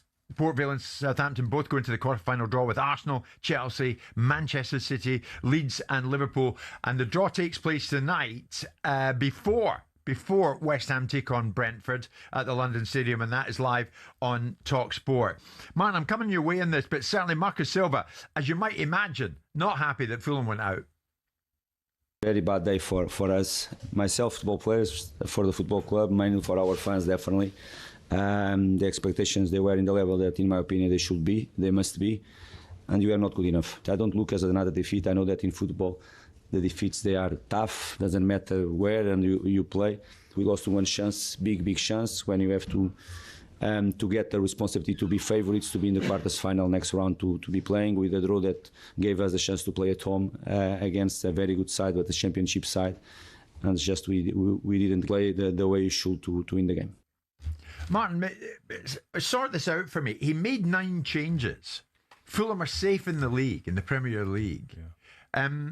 If they wanted to take anything as a source of inspiration, FA Cup winners Crystal Palace would surely provide that. Fulham, you fancy emulating what Palace did? Yeah, but there's been a shopping list of matches. We just had a midweek game as well in the Premier League. So man, come on. No, I would have made more of a gamble. I wouldn't have made 9 changes. You know, they've been in good form, Fulham, recently. And you're right. They're a team that really could be doing something in the FA Cup. It would have been inspiration last year to see Palace do it, to see Newcastle win a trophy after an awful lot of years, to see Spurs win a trophy last year, which is something we've not seen for what feels like forever. But no, he's made the changes. He's disappointed. It reflects poorly on the squad. And they go out of the FA Cup, but the giant killing still exists. Great to see Southampton taking advantage of it. I think that the manager was quoted saying that it was much easier to work out their structure as opposed to playing in the Championship, where it's not a given how teams will play. And they took advantage of that and have gone through into the next round. And all credit to Southampton for doing it. But it's a massive slap in the face for Fulham. It is indeed, and especially, Simon, when you hear Southampton's boss Tonda Ecker saying sometimes it's even easier to prepare for Premier League teams just because they're so clear in what they do, so clear in the structure. He says, we knew what was coming up, but obviously it doesn't mean that it was easy to play against. So I just said that, Jim. Yeah, well, that's it. But he is saying, not quite, it was that simple in terms of our approach, but it was that simple. Yeah, I'm sure Marcus Silva will appreciate the observation. If you look at the statistics from the game, and I realise I don't tell you everything, I mean, they did have 17 shots, as opposed to Southampton's 6. They did have 7 on target. They had 70% possession. So there were situations surrounding the Fulham side where you would probably think a 91st minute penalty was the thing that separated the two sides. So if you worked out how to play against them so much, you managed to get 1 goal from a penalty. I hear what you're saying. You got the result, so be happy with it. They could have scored something. They counter-attacked really very well in the game. But I mean, are you surprised that so many of the so-called bigger clubs make so many changes? Well, let make his argument about player welfare. Look, the fact is, there's enough on that field to have beaten Southampton. Southampton have come into good form recently. Obviously, they've changed management. They've got themselves back up the table. They've given themselves a chance now to be in the playoffs and around the playoffs. So they've given themselves some forward momentum. I mean, does it suit Silva's argument about whether the strength and depth of this football club meets his ambitions? Because he can quite easily make that case. I put the players in. There's players in there, Oscar Bob, that he's bought from Man City recently, who are in the side. Emil Smith wrote it, everyone raves about. Who I'm not sure about myself. Quality. There's enough quality on that field to have got. They weren't the only ones, were they? I mean, Chelsea, Wrexham did exceptionally well. I watched that game. It was incredible to watch. And in the end, they had to put all their kind of mainstream, not all of them, because they weren't all there. Palmer wasn't there. Pedro, what a player he's turning out to be this season. Arsenal had to do something similar. They had to put the big guns on to get past a Mansfield team I thought were quite magnificent. Oates, the centre forward, an Arsenal fan himself, embarrassed a couple of those Wrexham got close to maybe causing a shock against Chelsea. Is that a result of the competition changing its parameters midway through the tournament? In other words, VAR comes in at this stage. Well, that's unfortunate, but we know it has to come in at some point. one of their got the equalising goal to make it 3-3 was disallowed, which was, very tough on Wrexham. But that is an incredible story, Jim. And I really enjoyed the way they played football. It was kind of worrying for Chelsea, and as I say, it came down in the end to calibre of player that they put on the pitch to see the job off. Yeah, I mean, Wrexham went down to 10 men. George Dobson's initial yellow for the challenge on Garnacho was upgraded to a red by VAR. Phil Parkinson had his own views about VAR coming in at this stage, not unsurprisingly, the Wrexham boss. Well, first of all, first taste of VAR here at the Stoke RS Stadium. And I think I know the rule is it's got to be a clear and obvious mistake to the on-pitch decision to be changed. And I think the ref's got to back his judgment of the real-time kind of instant and the moment. Of course, when you get called over a screen, which I don't think you should have done, and you kind of analyse it and scrutinise it, we'll say that he's caught him on the shin, but he's scraped his shin. But he's in a great position to see the initial incident, and I think it's very harsh and should have been kept with the on-pitch decision. The offside's the offside. It's marginal. Is Kiefer's header going in anyway? But Brunty, you're always going to finish that off in that situation. It's marginal, so we can't complain if that was offside. But I think the red card, and now to lose a player for 3 games, is a tough decision, and I really don't agree with VAR sending the ref to the screen, and once the ref's gone to the screen, him changing his mind, because he's had a great view of it. So to an extent, Phil is saying this could have been a very different outcome had it been a 4th round tie. And you know what Phil sounds like? While he's been busy getting all these promotions with Wrexham, managers that in the Premier League that were talking sort of 3 or 4 years ago when this was first introduced, is it clear and obvious? Maybe not, but as soon as it goes to VAR, there's only going to be one outcome there, that it was upgraded. Whether he does catch him, I feel he does catch him. How bad it is quite high, and it sort of scrapes past the shin. And in the end, once it goes to VAR, they're going to send the player off. Well, and if they do go to the VAR and they do get sent to the screen and they do decide to stay with their on-field decision, then you get people like Pep Guardiola popping up and turning around and saying that they're trying to make a name for themselves. They can't win. Yeah, exactly. They can't win. Exactly. But what does it say in terms of tournament integrity, Simon, for a cup competition whereby the parameters are changed halfway through? Is this the fairest way to do it? It's not ideal. But obviously the game has embarked upon the elite clubs having VAR. The reasons why everyone doesn't have VAR is because the cost implications of maintaining VAR in stadiums around the country and the licensing fees for the technology are prohibitive to clubs that have very small budgets. So there is a part of me that thinks that there's an obligation upon football to say that VAR is important. Of course, we can't get enough resource at this moment in time to be able to manage the games that we've got. If you were to take it out to 46 games having to be VAR'd, you'd probably have even more challenges. What is less valuable? A decision in League One for a League One football club on a match day, or League Two football club or a Premier League club? Do we ever reach the stage, though, where VAR is in from the beginning and they roll it? Because it was there at Mansfield. So it's not there every week for Mansfield. You would think in the day and age of being able to roll things in and out. I mean, the technology of hardwiring stadiums to be able to do it is not inexpensive. It's inexpensive when you talk about what the Premier League spends its money on and what even the Championship might spend its money on. But when you get down to League One or League Two that get a tiny, tiny small amount of money from any kind of distributions, all of a sudden having to hardwire their stadium to be able to fit it into the equations with all the camera requirements is going to be hundreds of thousands of pounds plus the licensing costs of VAR. You'd think they'd be able to have a mobile unit that creates the outcome rather than having to rely on the big football clubs that have already got it wired in, and that's the reason why it comes into the tournament. It does make it. I think if you're starting the FA Cup without VAR, you should run it all the way, because otherwise you are setting 2 different sets of standards. You're giving safety referees an opportunity to make different decisions than they would make in previous rounds. So I think there's a good case for saying you don't have it, and there's a good case for having the Championship season for 46 games. And then not having the playoff final with VAR. Oh, this is it. Jim, depends what you think VAR is. It's taking football to a higher standard. It's a shame that we talk about VAR because it comes back up into every conversation. But it's so refreshing, the FA Cup, when you see these kind of look at Port Vale, what they've done. When you see wrong decisions, and you see Mansfield taking Arsenal to task. They really gave a good account of themselves. Yeah. And the pitch is a massive leveler. Yeah. Suddenly it takes away that extra bit of quality. But There's no substitute for quality, and there's enough good players on the pitch in the end. It makes you laugh. I mean, I listened to Shearer going on Saturday after the game against Chelsea Wrexham, talking about, it's not, I just can't square the circle. Well, you lot went on and on about inaccurate decisions. You've created this necessity to move it to... So when you get a bad decision on the field, you scream like stuck pigs. Now you're getting what you think is a bad decision. You think that an inch offside is not what you wanted for football. But that's what you drove traffic towards. He's not wrong, though. Sam is not wrong there, Mark. They're hypocrites. They're the same. Hypocrites. Alan was very complimentary of Sam Smith, the centre-forward, actually, who I did feel was quite outstanding in the game. So let's not keep talking about VAR. Let's talk about some of the players and some of their performances and how it is that players... You've all done very well. Jim, I scratched in my head the guy, Rhys Oates, playing up top for his team, Mansfield. How is he not able to play like that every week? How does that suddenly you're playing against Arsenal and you produce? But you're a footballer, you must know that. Top footballers can do it every single week. Footballers that aren't can only do it every now and again. It's a confidence issue. You're wasting your breath on us. We don't understand. We don't get it. Sooniest, you'll know. Well, good luck for Mansfield for the rest of the season. Hope they stay up. The draw takes place later this evening before West Ham Brentford, which is live on talkSPORT. That was our look back at the weekend's football action with Trustford. White and Jordan's weekend football roundup on talkSPORT with Trustford. With over 15,000 five-star reviews on Trustpilot, you can put your trust in Trustford.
David, good morning, mate. Good morning, David.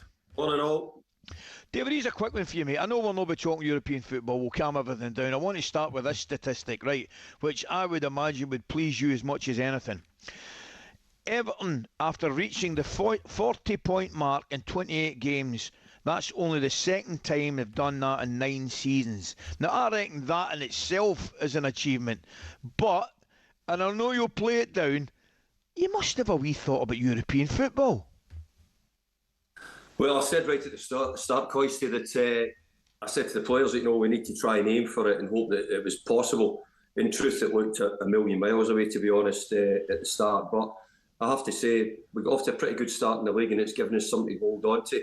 We've been up and down and we're probably just on the outside of European football, if we're honest. But we're not that far away that we couldn't try and make a go of it.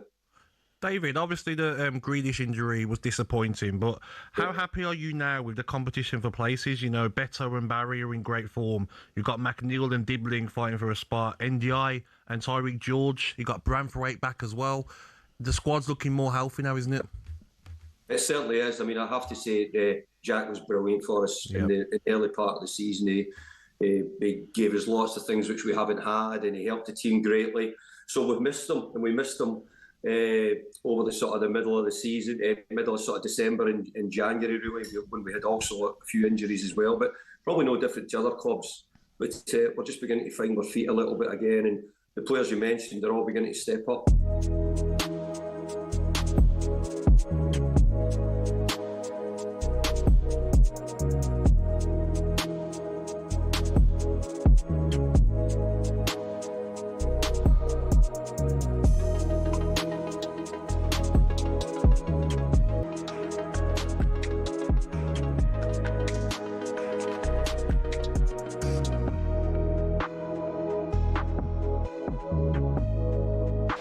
talkSPORT Sports Update powered by the Nissan Van Range. Commercial vehicles built around your business. Search Nissan Vans or head to your local Nissan Van Centre.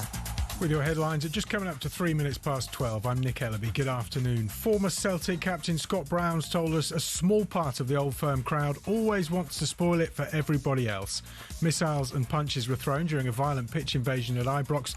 Bill Leckie from the Scottish Suns told White and Jordan the only solution is going back to no away fans. Whether that upsets the ones who are good fans, I don't think should come into it. The fact is that they cannot be trusted to be in each other's company at the moment until they sort out and find a long-term solution. Police Scotland have made a number of arrests and are asking for the public's help to identify more troublemakers. David Graham from the Rangers podcast Heart in Hand was at the game.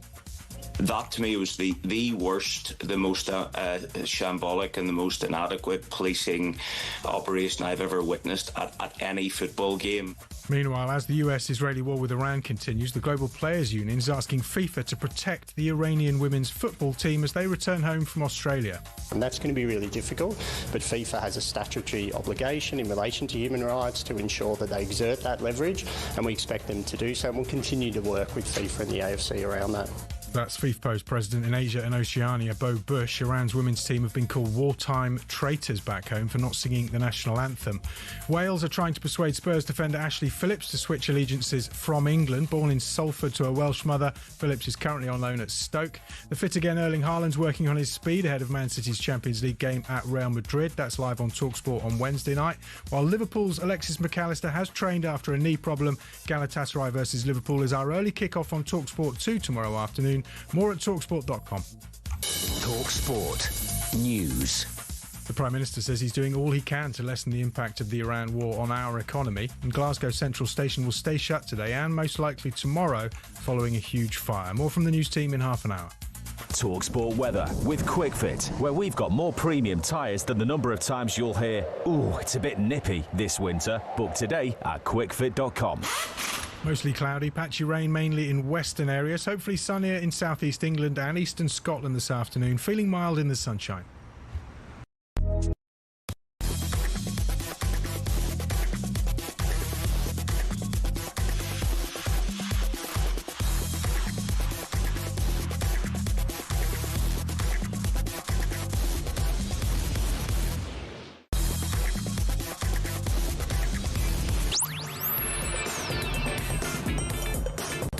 Mid-mornings and into the afternoons as well. It's 5 minutes past 12 noon this Monday lunchtime, Monday, March the 9th. It's Jim White, Simon Jordan and Arsenal Invincible, Martin Keown, and we are live on talkSPORT.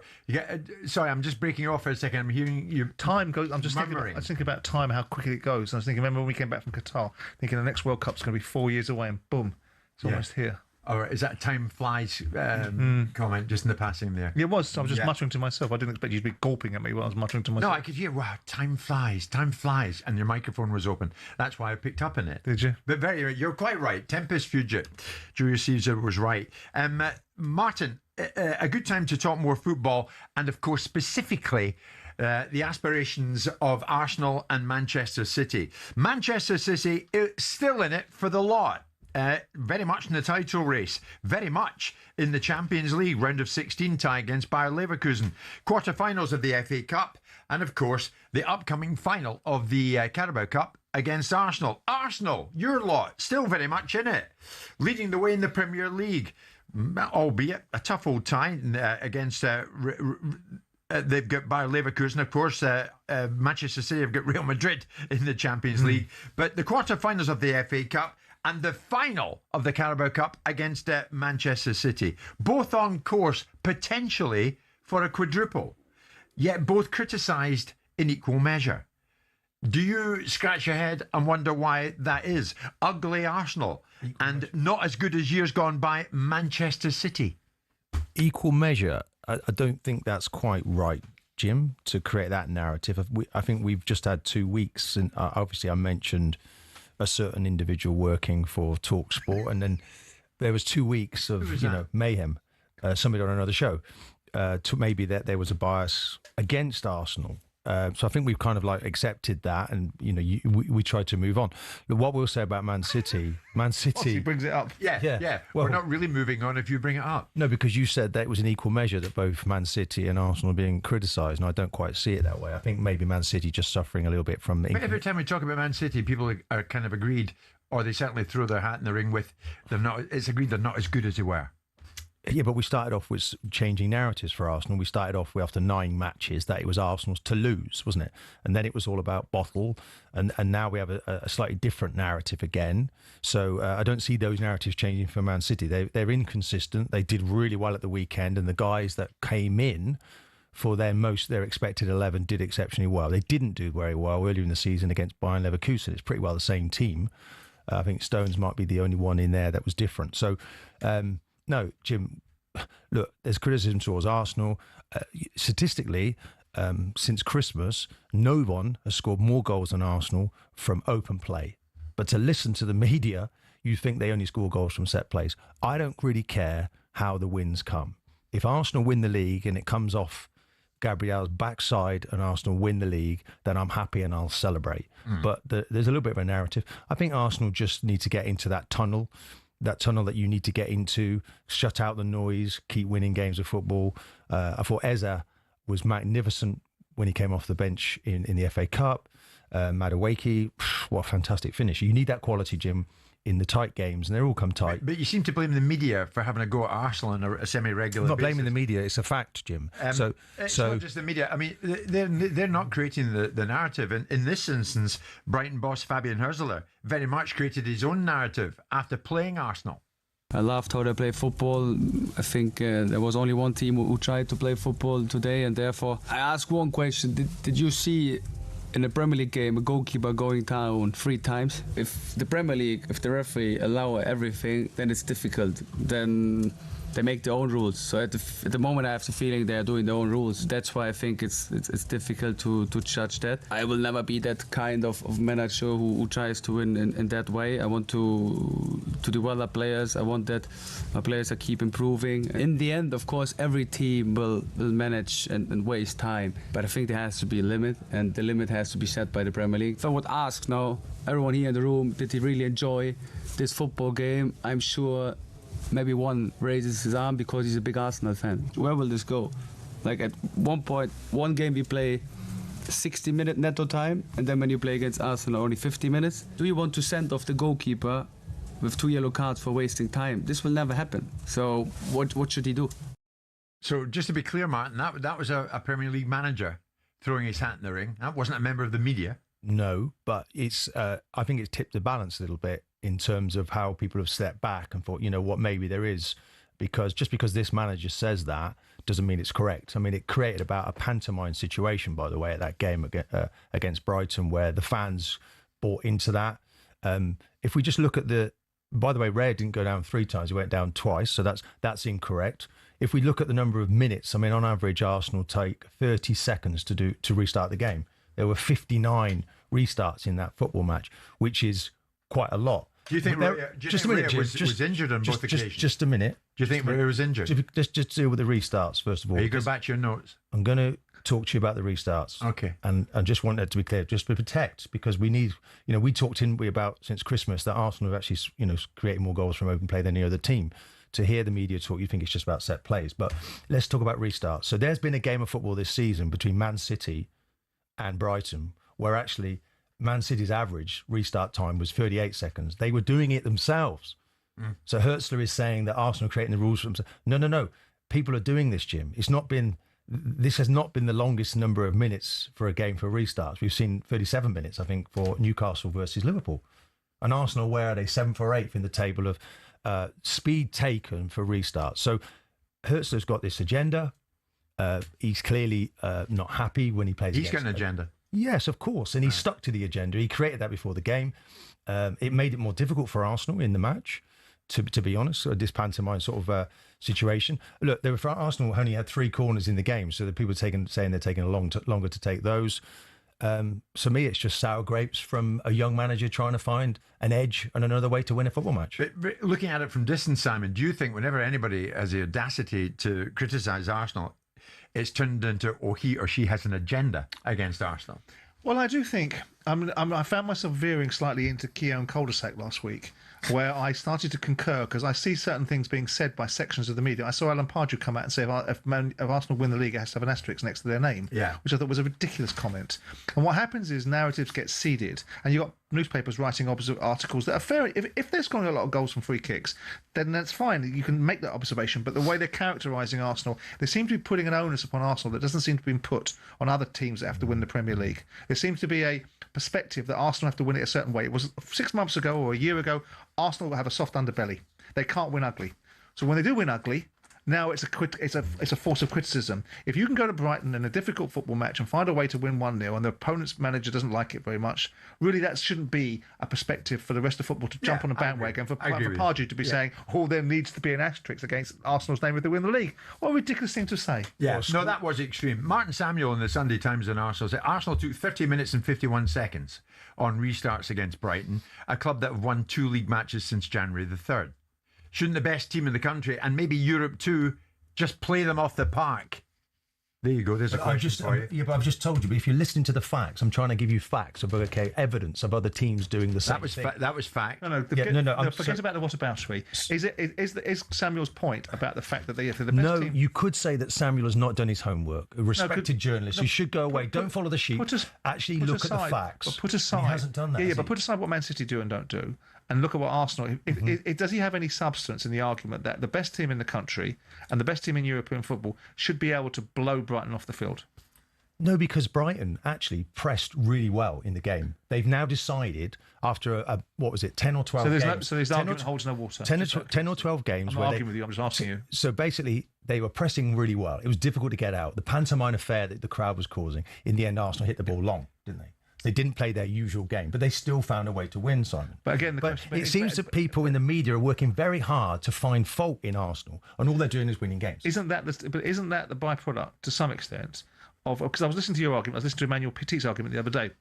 And you bring in other pundits, and then I look at the other pundits like Neville and other people, and they criticise their own team just as much as they criticise Arsenal.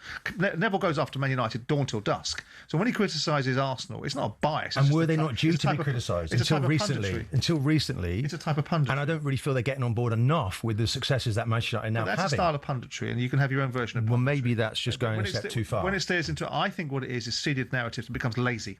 It becomes a lazy way to report, a lazy way to observe. It's the vogue. Okay, they take a few feet. They operate in a certain way in certain games, and what happens is other people pick up on it. It's an easy way to look at things, and it becomes lazy. It's like the example I gave with Jim last week. I went into the dressing room in my fifth game at Crystal Palace. Never went in again. In terms of in a dictatorial way, yet 10 years later, I'm still listening to the fact that I was the chairman that goes in the dressing rooms. Once it gets seeded in people's minds, other people pick up on it and they start to utilise it, like the Pardew example. Pardew's picked up on the fact, heard the radar that people are going to go Arsenal the way they play. They're a free kick, they're set-piece City or whatever it is, set-piece FC. And it becomes a seeded narrative rather than necessarily an agenda. I don't think it's an agenda. I think it's people don't think with their own minds. Yeah, but I think that some of the pundits who work in this show, not this particular show, but work for this broadcasting company, let themselves down and give themselves away. We're seeing people that are acting a little bit like clowns. I think you're too sensitive. They're too sensitive. I think they cannot bear to see Arsenal maybe attempting to do something remarkable, which is to win 4 trophies. They're still in 4 competitions, Jim. So you have to respect that. Suddenly, there's a cluster of own goals scored by Arsenal's opponents. Oh, they're only winning the league because I would have thought a journalist like Martin Samuel knows all about balance, and he gives it here. He says, only one team tried to play football, said Brighton manager Fabian Herzl. But that's his opinion. I'll never be the kind of manager who tries to win that way. But then Samuel says, take Arsenal out and put in Stoke City or Bolton Wanderers, and that could have been Arsene Wenger talking. Yeah, but he's right there, isn't he? No, because Arsene Wenger has nothing to do with the football club anymore. This football club now needs to find a way to win it. Maybe he used to talk like that. Yeah, but we're not. Why are we looking back to the past? And if Martin Samuel is such a balanced argument, then that just disproves that, doesn't it? He has got his own way of thinking, Martin Samuel, and it's not like him to follow the sheep because he normally has his own opinion. But this is not particularly balanced for me. So is it back to the original question? Is perception masking the reality then when it comes to these two teams? Well, I think that Arsenal and Manchester City. But we're not talking about Man City. A lack of appreciation. So you're trying to say that they're having the same level of scrutiny, Man City. They're not, Jim. We know that. but Pep has won 18 trophies at Man City. It's quite remarkable. You don't think they're scrutinised as much as Arsenal? They're getting back to boiling point. Not right now. No, I don't, because I think they're given a little bit of a pass because there's 7 or 8 new players that have come in. Well, because they've won things. And the fact that everyone sort of first of all, people would be quite delighted that Man City aren't winning everything, so they'll be focusing on something else because they don't want Man City dominating. They've also got the currency of having won things, and Arsenal are sitting here for 5 years with a manager that creates his own degree of interest around him. Not so much this season, but in previous season where he makes observations that are really rather ridiculous at times. But now that's gone, and now I think he operates at a very high level. So the focus is on the fact that Arsenal haven't won anything. The focus on the fact is they haven't. They've had a manager in place for 5 years that's only won an FA Cup with someone else's team, and all of that comes into play. And City have got things that they can rely on in terms of they've won things in recent times. But they've never been ugly, though, have they, Man City? In all of their sort of no, that's right. So why are Arsenal suddenly ugly? Because we've now moved into a territory of people who expect a certain brand of football, and the fans themselves are now shouting out what they don't do and don't want from football. Even if it's winning football, they don't like it. So there's a certain type of football that people expect, and unfortunately, it's turned into a situation where if you don't play beautiful football in the minds of the people that are commenting on it, you're now going to be moved into this ugly territory. But in the period without success and not winning trophies, Arsenal have been, they're a soft touch, they're not tough enough, they're not hard enough. So they're all of those things. Yeah. But yet still, it's not good enough, Jim, is it? But let's see what happens at the end of the season. Just before we leave it, do you think Arsenal at this stage play beautiful football? I think they play winning football. Yeah, and I believe that's the way forward. Look, the Wolves game, nobody was wasting time against Wolves when Arsenal were running towards goal and then giving it away, and it went straight the other end, and they scored and got back into the game. So I could argue they're not managing some of the games well enough. Now that's where the change has taken place. They've had 3 or 4 very good wins because they're managing games, Jim, and that's what you have to do to be a champion. You have to be grown up about what you think is criticism. When somebody says when Arsenal was 7 points top of the league or 5 points is theirs to win or theirs to lose, that's not a criticism. You get, last week I made the observation, or 2 weeks ago when you were last in, it's Arsenal's to lose, and you become, there it is again, that's an unfair scrutiny, it's a bias, it's not right, it's a criticism. It's not a criticism, it's a statement of fact. If you're top of the league with X amount of games to go, it is by definition. But you can throw it away. I know you've got no skin in the game, but no. So you're not trying to create that narrative. No. But there are lots of pundits who think Arsenal should win all 4 and it'd be a disgrace if they don't. Look, that's not grown up thinking, is it? Of course it's not. And to be honest, the Pardew, Alan Pardew is brand new to this. He's acting like a schoolboy, isn't he? Saying there should be an asterisk next to. Yes, it's silly, isn't it? Yeah. I mean, unbelievable. Let's hope he gets better at this, by the way. Let's hope what? He gets better at it. Broadcasting. How to do it? By Martin Keown. It's 12:20.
Let's go to Lauren, who's Arsenal fan. All right, Lauren? Lauren? Oh, hi, Jamie. Sorry, it's actually Laura, the Arsenal fan. All right, Laura. Hi, how are you, boys? Yeah, we're good. How are you? You feeling good? Up the Chelsea. Oh, I'm feeling great. I've just come fresh off the back of presenting the Arsenal game on TNT and just, to be honest, really enjoyed it, Jay. Oh, it's Woodsy. Oh, my gosh. Oh, my gosh. Jamie! Woodsy, you've done it. What's happening? Woodsy, why is it taking you so long to phone us up? Do you know what? I've been revelling in a brilliant season and I've just been enjoying myself. You know what? It's bad if Woodsy's phoning us up. It's bad. Hold on. Where have you been when you've been bottling it, Woodsy? What's happened? All of a sudden you go 7 points clear and you phone us. Jamie, I had to scroll down my phone. It took about 5 minutes to find you on the table. Oh, Woodsy, it's a scrolling. Spurs ain't even played and it's the worst night for us ever. What is going on? I don't even want to answer questions. I just want to ask you how you're feeling. Woodsy, take the floor. Woodsy. I'll sit back and enjoy it. All right, take the Woodsy, floor. I feel sick. I feel sick as a dog right now. Honestly. How awful is it? How bad on a scale of like 1 to Spurs is it right now? I can't believe I'm getting stick off Woodsy. Woodsy, can I ask you, up talkSPORT. Woodsy, What's can I ask you a going on question? here? Woodsy, do you want Yeah. Spurs to get relegated?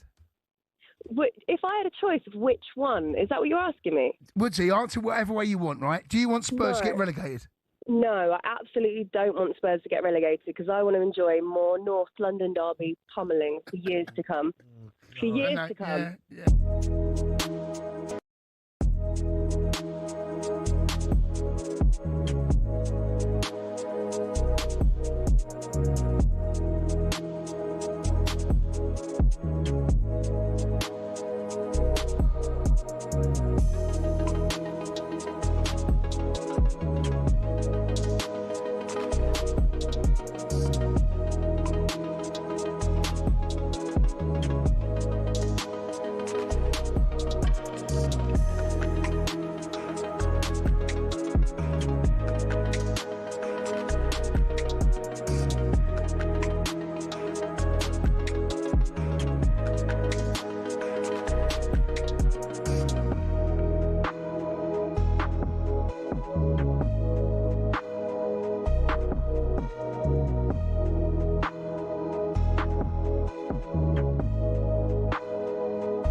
Interestingly, as we approach 12:30, Simon, there was controversy last week, if you remember. Sections of Elland Road booed as the game against Manchester City paused for Muslim players to break their Ramadan fast.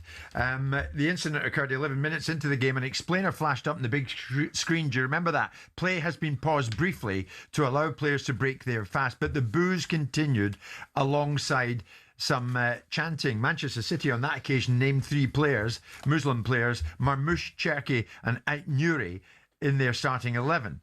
And it goes back to the fact that in 2021 an agreement was introduced to allow Muslim players to break their fast during a Premier League match. But there was a lot of chat around that and as to why a certain number of Leeds fans ended up booing. Was it because of a pause in play because of the fasting? Well, ahead of another fasting break in yesterday's FA Cup match, Leeds this time were proactive online with a statement which seemed to outline why the booing may have happened, blaming themselves for poor communication. And Leeds said, Leeds are asking for respect to be shown during this Sunday's 5th round tie against Norwich. Play will be paused to allow players observing Ramadan to break their fast, including our own striker, Joel Pirro. And that seemed to work because they referred to the first game at Elland Road. It was paused. And then they said, now, while we displayed a message on our big screen at Elland Road to explain why the game had been paused, it wasn't visible for approximately 25% of the stadium, including the South Stand. In our preceding fixture with Manchester City at the Etihad in November 2025, the game was controversially stopped in the second half for a tactical timeout. During an injury break, with the squads congregating on the touchline, fans may have thought that this was happening again. The similar incident to the one that happened last Tuesday against Sunderland, leading to booing. So Leeds are kind of saying, we might have got that wrong. If there is a need for clarification, then we clarify it for you.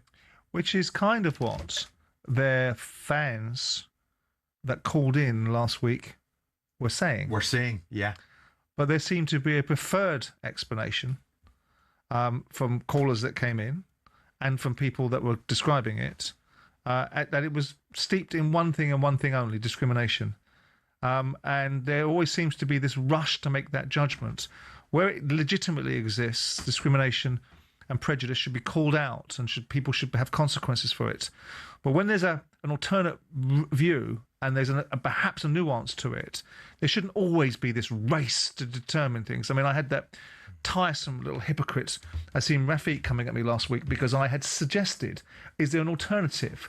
I don't spend my time studying the laws of Ramadan, but I asked a question. Is there an alternative to breaking after 11 minutes? Could they do it at half time? And of course, it then turns me into an Islamophobe in his silly little mind.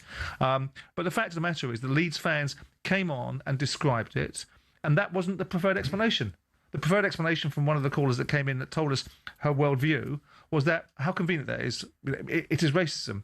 So I'm pleased that Leeds have clarified it. They have clarified I would suggest that there was still, I would never deny the existence of it, there'll still be a small section of those people that booed because it might have been more than something. likely. Yeah. But it's not, the balance of probability is that the majority of them, from anecdotal evidence that either gets accepted when it suits somebody and then doesn't when it doesn't, might have, and I'm pleased that Leeds have bothered to put out the clarification, because when you start flinging around observations about the way that people operate, the way that football clubs operate, the way that fan bases operate, and all of a sudden you get tarnished by it and you get damaged by it, and you don't deal with it and you don't correct it, then it becomes a narrative. Well, that's right. Well, respect was shown towards their own player, Joe Pirro, and 3 of his fellow Muslim players when breaking their Ramadan fast, and Daniel Farke picked up on that. You know, my attitude, said a few things about last time. I think it was just that no one was really aware what was happening, was not a piece of how we should live together as human beings. And I think there's nothing better than the football pitch and the football club and the football dressing room, where you work together with different passports, different cultures, different religions, and all are united and all are tied together and go in one direction. As Francis is also like, football is a perfect example how the world should be united, especially in these crazy times. It's good to have such a sign sent, and I think it was a perfect message also today. Having said that, though, Simon, the very fact that the Leeds fans on this occasion respectfully marked the occasion doesn't really lead us to say they should be celebrated for that. Oh, no, but it doesn't lead us to the conclusion that they were being racist in the first instance. As we said from the beginning, if there had been some Muslim players in the Leeds side, they might have had a different reaction. We have to get the balance right. It's very interesting, you know. There's a doubling down on having to observe the religious preferences of a particular community. Yet when certain players didn't want to wear the LGBTQ2 colours or wanted to wear a banner, which is God is Great on there with Mark Gehi, they were told they cannot absolutely do that. So there's lots of conversations that can orbit around this space. Everyone wants to be tolerant. Everyone wants to be inclusive. Everyone wants to facilitate outcomes where everyone can play nicely with one another. There are a small section of society that don't. I absolutely accept that. But the race to the bottom to suggest that something is the worst kind of reaction, you can't outlaw booing inside football stadiums. You have to understand why it happened. And if it was what people... I mean, a lot of these people that are openly racist are quite happy to tell you that they'll have a discriminatory perspective. So the assumption when you get people phoning in that they are telling you what actually happened, and it wasn't to do with booing people because they were Muslim footballers. It was to do with the fact that Man City have got a history of taking advantage of tactical breaks. There was no necessity for the Man City players to be involved in a team talk when their players are breaking their fast. And all of those things play into the mind of a football fan, thinking that somehow or another they're being done down. Jim, this is obviously an awareness thing, isn't it? And a respect thing for the needs of those players who are fasting, by the way, and they make sure they get the right care and support they need. But yeah, I think it was awareness that these Leeds fans, when you go there, by the way, it's transfixed. They're on the game, and I assume that was what happened in this situation. Yeah, and Leeds United cleared it up. Just gone 12:30. We're live on talkSPORT with Selco, where the trade goes.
You're going to see me fight with a lot of passion and ferocity. I think when you're boxing a taller guy who's okay with sneaking a little split decision win or whatever else, you have to go and get him. So I'm looking forward to putting it on the line.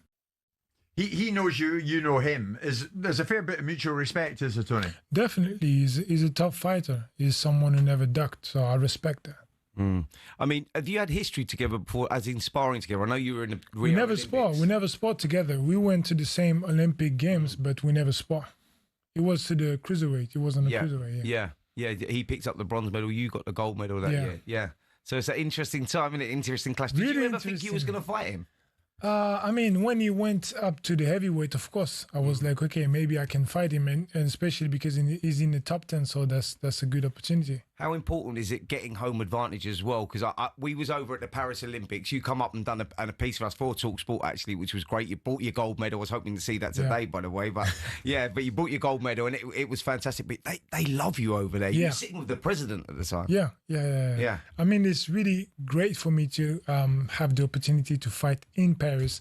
I know Frank and George Warren been telling me that they want to build something great in France too. So yeah, let's do it. I'm really, really happy about the fact that I'm going to fight in front of my public. I mean, winning a gold medal. What has the transition been like, Tony? Going from Olympic gold medalist to professional fighter? It's really tough. It's really tough because it's not the same style of boxing.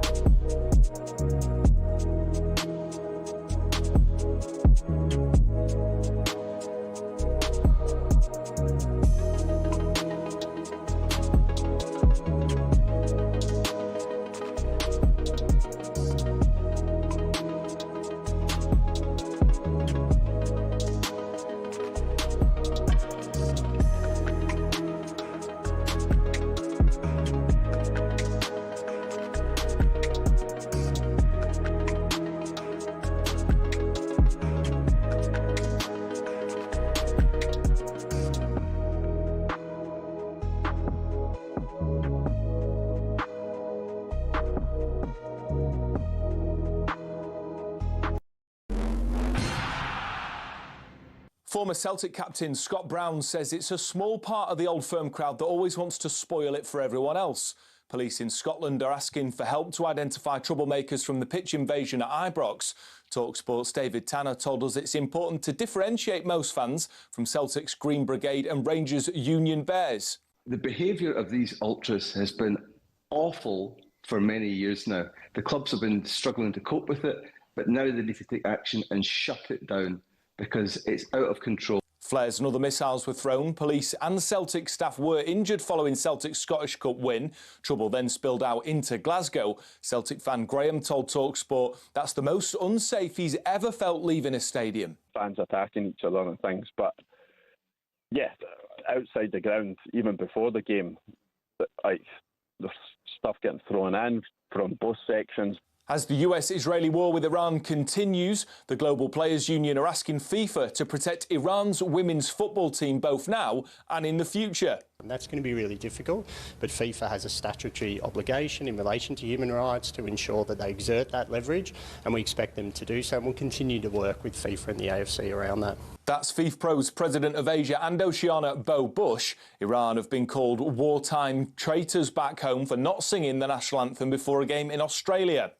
23 red cards were dished out after a massive brawl between Brazilian rivals Atletico Mineiro and Cruzeiro. Video appears to show Hulk smashing another player in the back of the head. You can see that on talksport.com.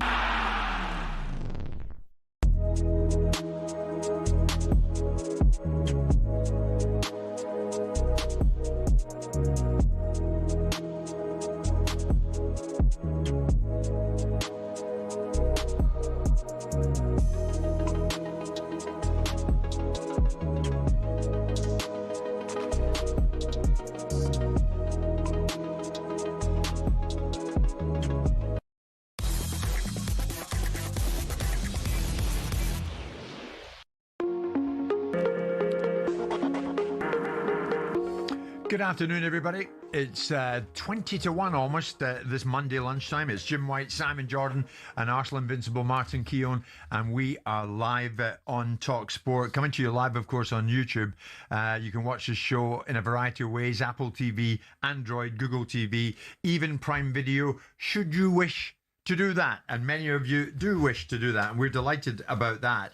In the world of boxing, Jai Opetaia comfortably beat Brandon Glanton by winning a unanimous decision to retain the Ring Magazine Cruiserweight title and win, and this is a significant part, the inaugural Zuffa boxing title. After the fight, he claimed his ambitions were still to unify, but surely that's going to be impossible, because before the fight, Opetaia was stripped of his IBF title. I'm delighted to say that talkSPORT's boxing and fight night host Adam Catterall joins us live. Adam, tell us more on this. Morning. Oh, afternoon now, gentlemen. Yeah, good afternoon to you. Great to be on the programme. On Thursday, the IBF said that they would agree to the sanctioning of the fight between Jai Opetaia and Brandon Glanton, and on Friday afternoon, they decided to pull the sanctioning of the IBF belt.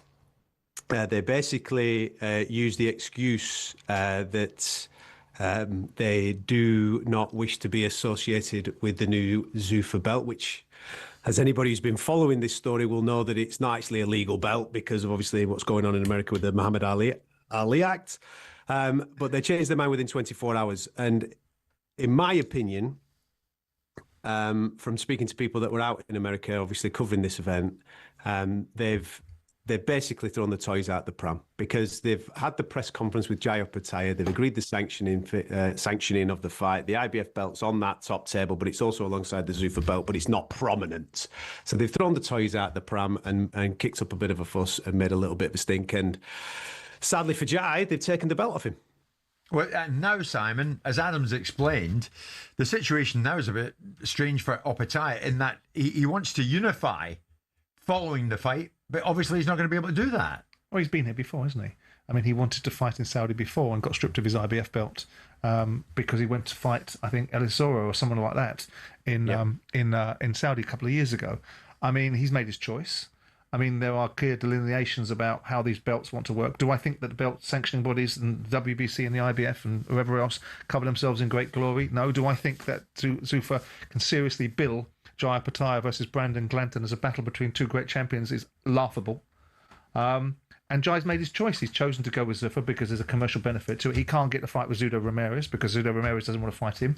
You know, he was talking about fighting Chris Billam-Smith about 3 months ago, and I don't particularly know why he'd be fighting Chris Billam-Smith, because Chris doesn't bring any belts to the table. It's a challenging one for him, but the best thing for Jai probably is to step into the heavyweights. I mean, where are you with this regards what's going on with Opetaia? He knew this was going to happen. He knew this would be on the horizon.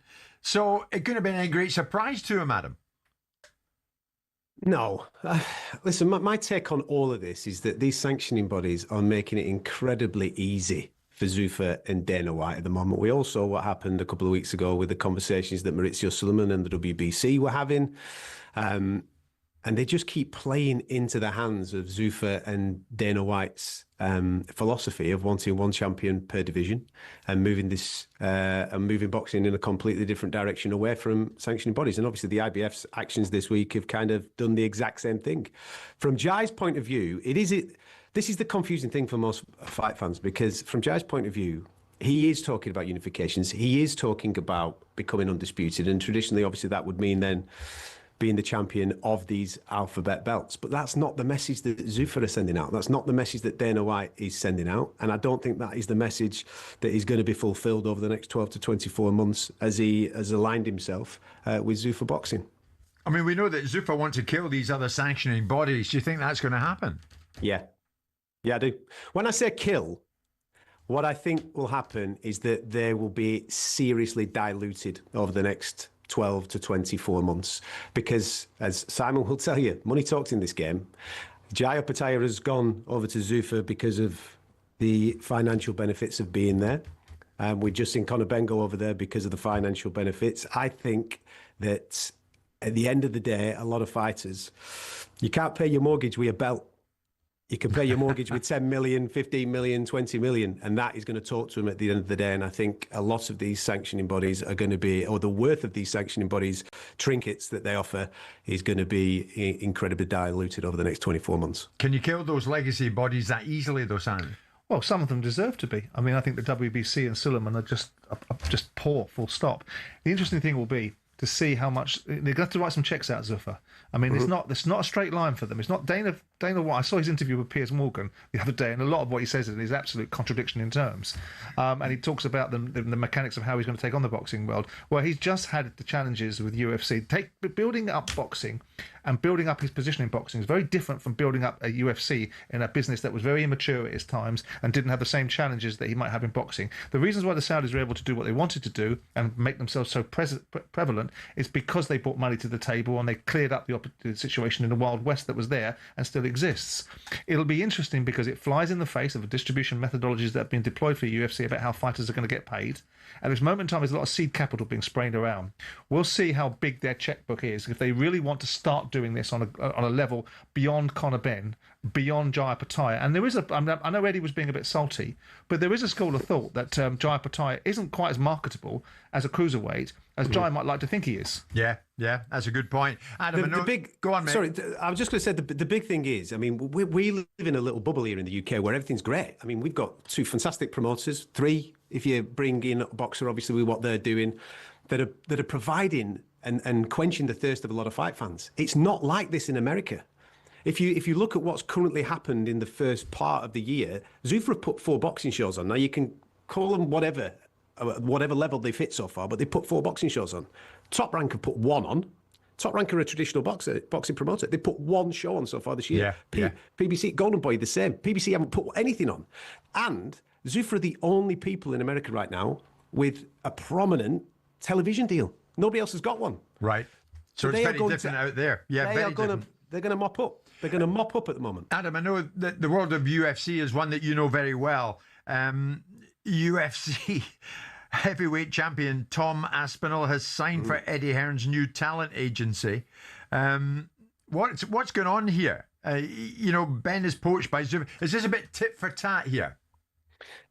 On the face of it, it looks like that, doesn't it? It does look a little bit tit for tat. But my understanding of this is, I've been obviously full disclosure. I'm a good friend of Tom Aspinall's. We've been speaking about this for a period of time about management required for him to maximise his commercial potential. I think he's made a fantastic decision in doing that, in finding management that he believes in that can help him maximise those things for him and maybe help him cross over into the mainstream, because whether we like it or not, UFC, MMA is still quite a niche sport here in the UK. He's the heavyweight champion and he's going to need help with that. And Eddie Hearn is good at building people's commercial profiles. He's great at spinning narratives. He's great at putting out fights. I don't think he needs to put out too many fights with Tom Aspinall because he's a top fella. But he's good at all those things. So therefore, from that point of view, I think it's good from Tom's angle. I think it's good from Eddie's point of view to be associated with the undisputed UFC heavyweight champion. It's also good for the UFC. Because if we're really honest, gentlemen, all that's happened here is that Eddie Hearn now is going to go and do Dana White's job for him. That's what he's going to go and do. He's going to go and build his heavyweight star into a commercial star, which one benefits the star itself. I'm sure it'll benefit Eddie in some way, shape or form. But it's going to benefit the UFC if Tom Aspinall becomes a massive global star. Yeah.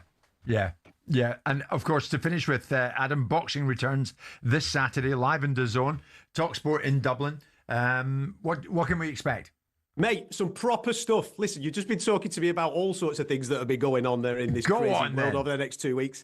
This is proper. Jazza Dickens, I mean, he's had a real coming of age over the last 12 months. He's taking on Anto Kakachi, who, again, he's another fighter that has really risen, managed to get over a lot of his injury problems, and he's really risen over the last 12 months, 24 months. These two are meeting each other. It's in Dublin. The crowd's going to be going absolutely crazy. Jim, it's St. Patrick's weekend, man. It's going to be absolutely bonkers, and we've got it live on talkSPORT on Saturday night. I can't wait for it. 2 real good, authentic, proper fighters that are going to give us some serious entertainment on Saturday night. Adam Catterall, as always, thank you so much. He's not wrong. That's a cracker, isn't it? Absolutely. Yeah. Absolutely. I mean, I can't see past Kakachi, but it's going to be some fight, I think. Yeah, Kakachi, of course, as Adam said, Dublin, home support, unbelievable. We're just leaving 1:45, but we're in the home straight. Stay with us.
honestly, today, can you beat Derriston? You went to win. Hell of a beat to the Europa League champions, honestly. The Europa League champions, the Europa League champions. Beyonce, chicky, chicky, kicked, chicky, chicky, chicky, chicky. You went to win. Hell of a beat, the big cockerel, honestly, the big cockerel. Sages by the stadium. There's that shining. Where is he? Can you be so shining? You went to win. Hell of a beat, the Morgan Gibbs White shining. What happened to that one? Where's he gone?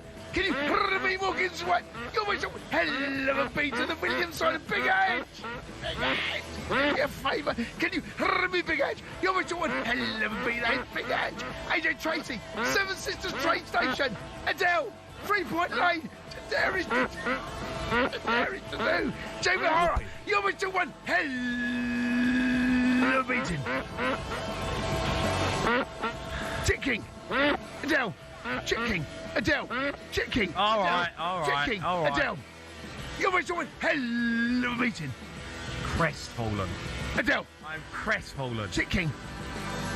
Adele. Hello. Ticking. Adele. Hello. Ticking. Adele. Hello. Ticking. Adele. Hello. All right. Adele. Come on. Adele. Spurs. Hello. What are you doing to me? What are you doing to me? It's the worst Tottenham side I've ever seen in the Premier League. It's the worst team I've ever seen ever.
Win a VIP trip to the British Grand Prix on talkSPORT. Well, that's right. We're sending two of you to the British Grand Prix on Sunday, July the 5th, with the full racing green trackside experience. Forget the general admission. You're getting exclusive grandstand seats, plus inner track access to watch the drivers roll into the paddock. And we've got the whole day sorted with all-day street food, a fully open bar, and more. Here's how to enter. For your chance to win, text WIN to 83338. Text costs £2.50 plus your standard network rate. The number to call 0343 418 7260. Lines close on the 20th of March at 4 o'clock. And that's when you'll need to answer your phone if it rings. 18 plus, UK residents only. A network promotion. Full terms conditions at talksport.com. For your chance to win, text WIN to 83338 right now. Massive week of Champions League action, though. 3 English teams in action tomorrow night. Liverpool in Turkey against Galatasaray. Atletico Madrid against Spurs. And Newcastle against Barcelona. And of course, the standout one at the moment, the one that's got all the tongues wagging, is how on earth, and not that Newcastle Barcelona isn't big, not that Galatasaray Liverpool isn't big, how on earth Spurs, in their present state, are going to get on trying to oust Simeone's Atletico Madrid from the Champions League. What is the man in charge of Tottenham at the moment, Igor Tudor, going to do? The man in interim charge. And of course, it was largely thought if they lose to Crystal Palace at home on Thursday night, then they really are in a predicament. They did lose. They lost by 3 goals to 1. And of course, the tongues are wagging. Although Igor Tudor, the same Igor Tudor, concentrated in taking whatever positives he could find out of that result. They're disappointed. They wanted more. We are aware of that. We also want to give more. Fortunately, this is the moment that we pay everything. Maybe it will sound strange, but I believe more after this game than I believe before. I saw something. I need to choose the right guys, because the boat, I said, now is going in direction that I want to go, that need to go, and who is in the boat can stay. Otherwise, can bow down. How you say that? Leave the boat. So when the other players will come back and choosing the rights, I'm sure that we'll have a good teams and the victory will come back. That was Igor Tudor grasping onto the positives as he saw them after the defeat, the home defeat to Palace. But Simon, I think, if I remember rightly, you said if they lose to Fulham, they lose to Palace in mortal danger. Yeah, I think they are. I think they've got. I mean, the only thing that will keep Spurs up at this moment in time is the other teams beneath them don't close the gap, because right now the only thing that's holding them up is the other teams' previous performance. I mean, there's not a lot he can take from the Palace game. He went hard after the players. So and it didn't get much of a reaction, did it? So that to me was him looking at things, saying, "Okay, well, I said what I said. It didn't get me very much, so I'm going to have to perhaps change tack and say I saw something in the second half, which is we lifted a leg." Do you know? I think Jim. I think he's been put in a perilous position to actually be given the job from outside of the. He's never managed here, but to be a real outsider. I've just been watching the training sessions. We're getting training sessions from Liverpool, Newcastle, all the teams that are prospective teams are playing the Champions League this week. And I'm just looking at the body language, and you've got an us and them situation. The players look a bit crestfallen, of course. The manager, you can see there's whisperings. The players know he's not having them. I don't think there's a kind of a jeopardy because he's not a part of the future, because he's obviously going to be only there to the end of the season. And this is a cultural issue for these Spurs players who found themselves spiralling out of control, Jim. No wins since the beginning of the new year. It's quite alarming. When you look at their fixtures, obviously Atletico Madrid, it's almost the last game you want to be in another competition when you're trying to create, the Premier League status or look to survive. Liverpool away next in the Premier League. I mean, that's a huge game for them. And then they play Forest.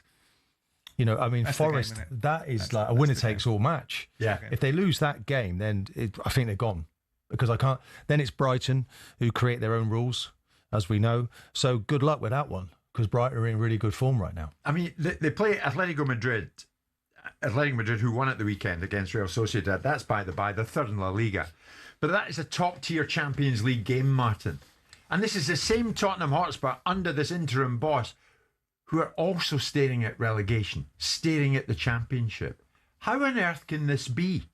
I know. In a lowly position last season and they win the Europa League, nothing's changed. Well, because of the way that Forest could win the Europa League this year and end up in the Championship next year and be playing in the Champions League. Do you know, because we have that sort of that same situation. Yeah. It's like just. Do you think Tottenham will go down? Do you think they'll go down? I didn't. I thought they'd be fine. I think there's 1 or 2 games in there, but I'll tell you now, they're in a perilous position right now. It's not looking great for them. The harmony, the chemistry is not there. Thomas Frank, I'm sorry, probably should have said it ahead of the curve, but the minute they sacked him, they're almost done for their Premier League status.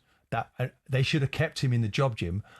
Spurs fans are screaming at the radio station now because they didn't like him. But I tell you what, they got what they wished for, because they wanted to. The fans lost patience with the team. It's been toxic all season, and now the players, they can't put up a fine performance. Too late for that now, though, isn't it? Too late for that now. Thomas Frank is exited. Yeah, he's gone, long gone. That's a huge mistake.